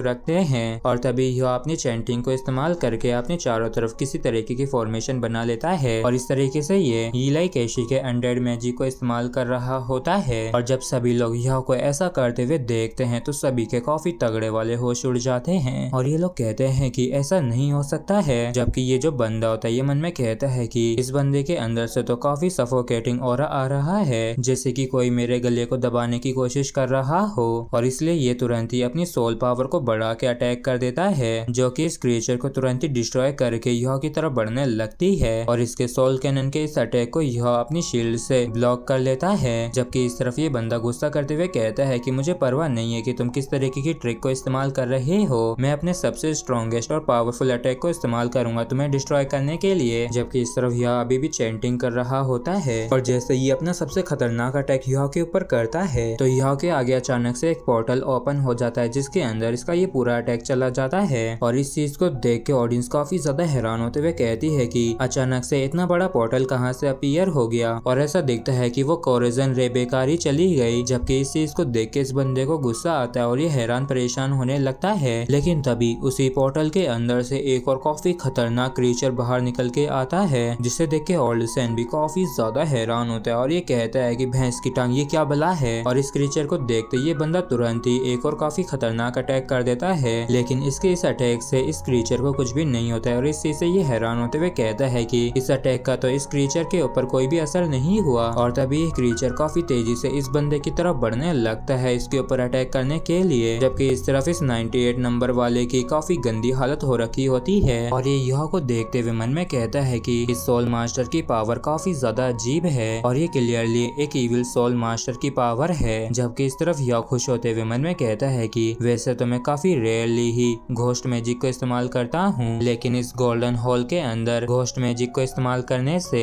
मैं अपनी रियल आइडेंटिटी को अच्छी तरीके से पूरी तरीके से छिपा सकता हूँ और इस पॉइंट पे मैं इसे इस्तेमाल करके और भी ज्यादा कंफर्टेबल हो गया हूँ। और तभी यह वापिस से चैंटिंग करना शुरू कर देता है और ये चैंटिंग करके ब्लड कर्ज घोस्ट मैजिक डिलेड टाइप को इस्तेमाल करता है, जिसकी वजह से इस बंदे के ऊपर एक स्केलेटन अपीयर हो जाता है। और ये बंदा काफी ज्यादा हैरान परेशान होते हुए मन में कहता है कि आखिर अचानक से यहाँ पे ये क्या होने लगा है और आखिर क्यों मेरी बॉडी इतनी पिलपिली सी हो रही है। और तभी उस क्रीचर ने इसके ऊपर भी अटैक कर दिया होता है। तो ये बंदा इसे देख के मन में कहता है कि इस अजीब से क्रीचर से निपटने के लिए मुझे पक्का किसी न किसी तरीके की स्पेशल एबिलिटीज को इस्तेमाल करना होगा और एक ऐसे एट्रीब्यूट से अटैक करना होगा जो कि इसके खिलाफ काम कर सके। लेकिन अभी मैं कैसे ढूंढूंगा उस सोल टूल को जो कि इसके खिलाफ कारगर होगा। और तभी ये बंदा इसे डॉज करके काफी तेजी से यह की तरफ बढ़ने लगता है एक चाकू को लेके और मन में कहता है कि सोचने के लिए ज्यादा समय नहीं है, मैं सबसे पहले इसकी चैंटिंग को रोकता हूँ। और ये बंदा यह के ऊपर अटैक करने के लिए कोरोजन डिकम्पोजिशन डेगर का इस्तेमाल करता है और ये एक रैंक 4 की मेली सोल टूल है और अगर कोई इससे हिट हो जाता है तो ये तुरंत ही अपोनेंट की बॉडी और डिफेंसिव कैपेबिलिटीज को काफी तेजी से कोरोड और डिसॉल्व कर देगा। और जब तक ये ऐसा नहीं कर देता है तब तक ये उसके अंदर ही घुसता रहता है। और तभी यह वापस से किसी तरीके का मैजिक इस्तेमाल करता है जिसकी वजह से उसके चारों तरफ एक बैरियर से अपीयर हो जाता है, जिसकी वजह से इस बंदे के भी काफी तगड़े वाले होश उड़ जाते हैं, क्योंकि जैसे इसका डेगर उसके कांटेक्ट में गया तो ये तुरंत ही मेल्ट हो गया। और इस चीज को देख के इसे भी समझ में नहीं आता है कि यहाँ पे ये क्या चल रहा है। और तभी अचानक से यह अपने शील्ड से इस बंदे के ऊपर काफी खतरनाक अटैक कर देता है। इस बार युहा ने इसके ऊपर अटैक करने के लिए रिबाउंड का इस्तेमाल किया होता है और ये मन में कहता है कि ये जजमेंट शील्ड सच में 5 घंटे बनाने के काबिल है, क्योंकि इसके पास पूरी 3 एबिलिटीज हैं, जिनमें से जो रिबाउंड और एब्सॉर्ब एबिलिटी है वो सिर्फ फिजिकल ऑब्जेक्ट के खिलाफ ही इफेक्टिव है, जबकि एनर्जी टाइप अटैक्स के खिलाफ यूजलेस है। जबकि इसकी जो फाइनल एबिलिटी है वो जजमेंट है और इसने इस जजमेंट एबिलिटी को उस ब्लेड से इनहेरिट किया है जो कि स्पिरिट्स को प्रोटेक्ट करता है, इसलिए किसी की भी वाइटल फोर्स को एब्सॉर्ब करके डिसइंटीग्रेट कर सकता है। और यह इस एबिलिटी का एम इस बंदे पे सेट कर देता है और यह कैसा करते इस बंदे को काफी ज्यादा अजीब सा होने लगता है और इसे बिल्कुल भी समझ में नहीं आ रहा होता है कि इसकी बॉडी के साथ ये क्या हो रहा है। और ये मन में कहता है कि आखिर अचानक से क्यों मेरी पूरी बॉडी मेल्ट होने लगी और ऐसा महसूस हो रहा है जैसे कि मेरी बॉडी के अंदर जो वाइटल फोर्स थी वो पूरी तरीके से इवेपोरेट हो चुकी है और मेरी बॉडी के अंदर एलिमेंट्स का अजीब सा चेंज आ रहा है और तो और मेरी बॉडी भी मेल्ट होना शुरू हो गई है। नहीं, मैं मेल्ट होना नहीं चाहता हूँ और यहाँ तक कि अगर मैं अपनी एनर्जी को भी इस्तेमाल करता हूँ इसे रोकने के लिए, लेकिन तब भी ये यूजलेस है और ना जाने ये कैसी एबिलिटी है जिसे मैं रोक नहीं पा रहा हूँ। और इस सिचुएशन को देख के ओल्डसेन को भी काफी ज्यादा चिंता होने लगती है और मन में कहता है कि ये तो काफी खतरनाक टेक्निक है और एक तरीके से ये एक extremely powerful single target magic है और ये टारगेट के ऊपर अंदर से और बाहर से दोनों तरफ से अटैक करता है, इसलिए डायरेक्टली टारगेट के ऊपर स्पिरिचुअली असर पड़ता है, जिसकी वजह से उसकी बॉडी के अंदर जो लाइफ फोर्स होती है वो तुरंत ही इवेपोरेट हो जाती है, जिसकी वजह से उसकी बॉडी और वाइटल फोर्स के अंदर एलिमेंट्स के अजीब से चेंजेस होने लगते हैं, जिसकी वजह से उसकी खुद की बॉडी अपने आप मेल्ट होने लगती है। और फिर ओल्डसेन तुरंत ही एरिना में आ जाता है और ये कहता है कि नंबर 98 एडमिट करता है, मतलब कि हार मानता है, इसलिए अब जल्दी से तुम अपनी इस एबिलिटी को रोक दो। जिसपे यह इससे कहता है कि तुम कौन हो और मुझे बताने वाले तुम कौन होते हो कि मुझे क्या करना है और क्या नहीं। जिसपे ओल्डसेन कहता है कि मैं इसका टीचर हूँ और मैं अपनी बात से पीछे नहीं हटूंगा, तो प्लीज तुम अपने इस अटैक को करना बंद करो। और इस चीज के लिए यह भी मान जाता है और ये तुरंत ही इस बंदे के ऊपर से अपने इस अटैक को हटा लेता है, इसकी वजह से ये बेचारा अब मेल्ट नहीं होता है, लेकिन ये बेचारा तुरंत ही गिर जाता है और यह कहता है कि मैं इस मैच को जीत चुका हूँ तो उस प्राइज को मुझे दे दो। जबकि इस तरफ ओल्डसेन इस बंदे को उठाते हुए कहता है कि क्या तुम ठीक हो, और ये बंदा तुरंत ही होश में आते हुए कहता है कि थैंक गॉड कोई बड़ी प्रॉब्लम नहीं हुई, मैं बस मेल्ट होने ही वाला था। जिसपे ओल्डसेन इसे दिलासा देते हुए कहता है कि चिंता मत करो, अब तुम्हें कुछ नहीं होगा। और तभी यहाँ पे वो एल्डर भी आ जाता है, जिसके आगे ये तीनों सबऑर्डिनेट्स लीडर को ग्रीट करते हैं। तो ये लीडर कहता है कि तुम सभी खड़े हो जाओ और जिस आइटम को बेड पे लगाया था जल्दी से उस आइटम को लेके आओ और उसे इस यंग फ्रेंड को दे दो। और क्योंकि ज़ुईशुई अलायंस के लोग काफी ज्यादा ईमानदार होते हैं, इसलिए हम अपनी बात से पीछे हटने जैसी कोई हरकत नहीं करेंगे। और मैं इस ज़ुईशुई अलायंस का लीडर हूँ और तुम मुझे नान गोंग वान बुला सकते हो।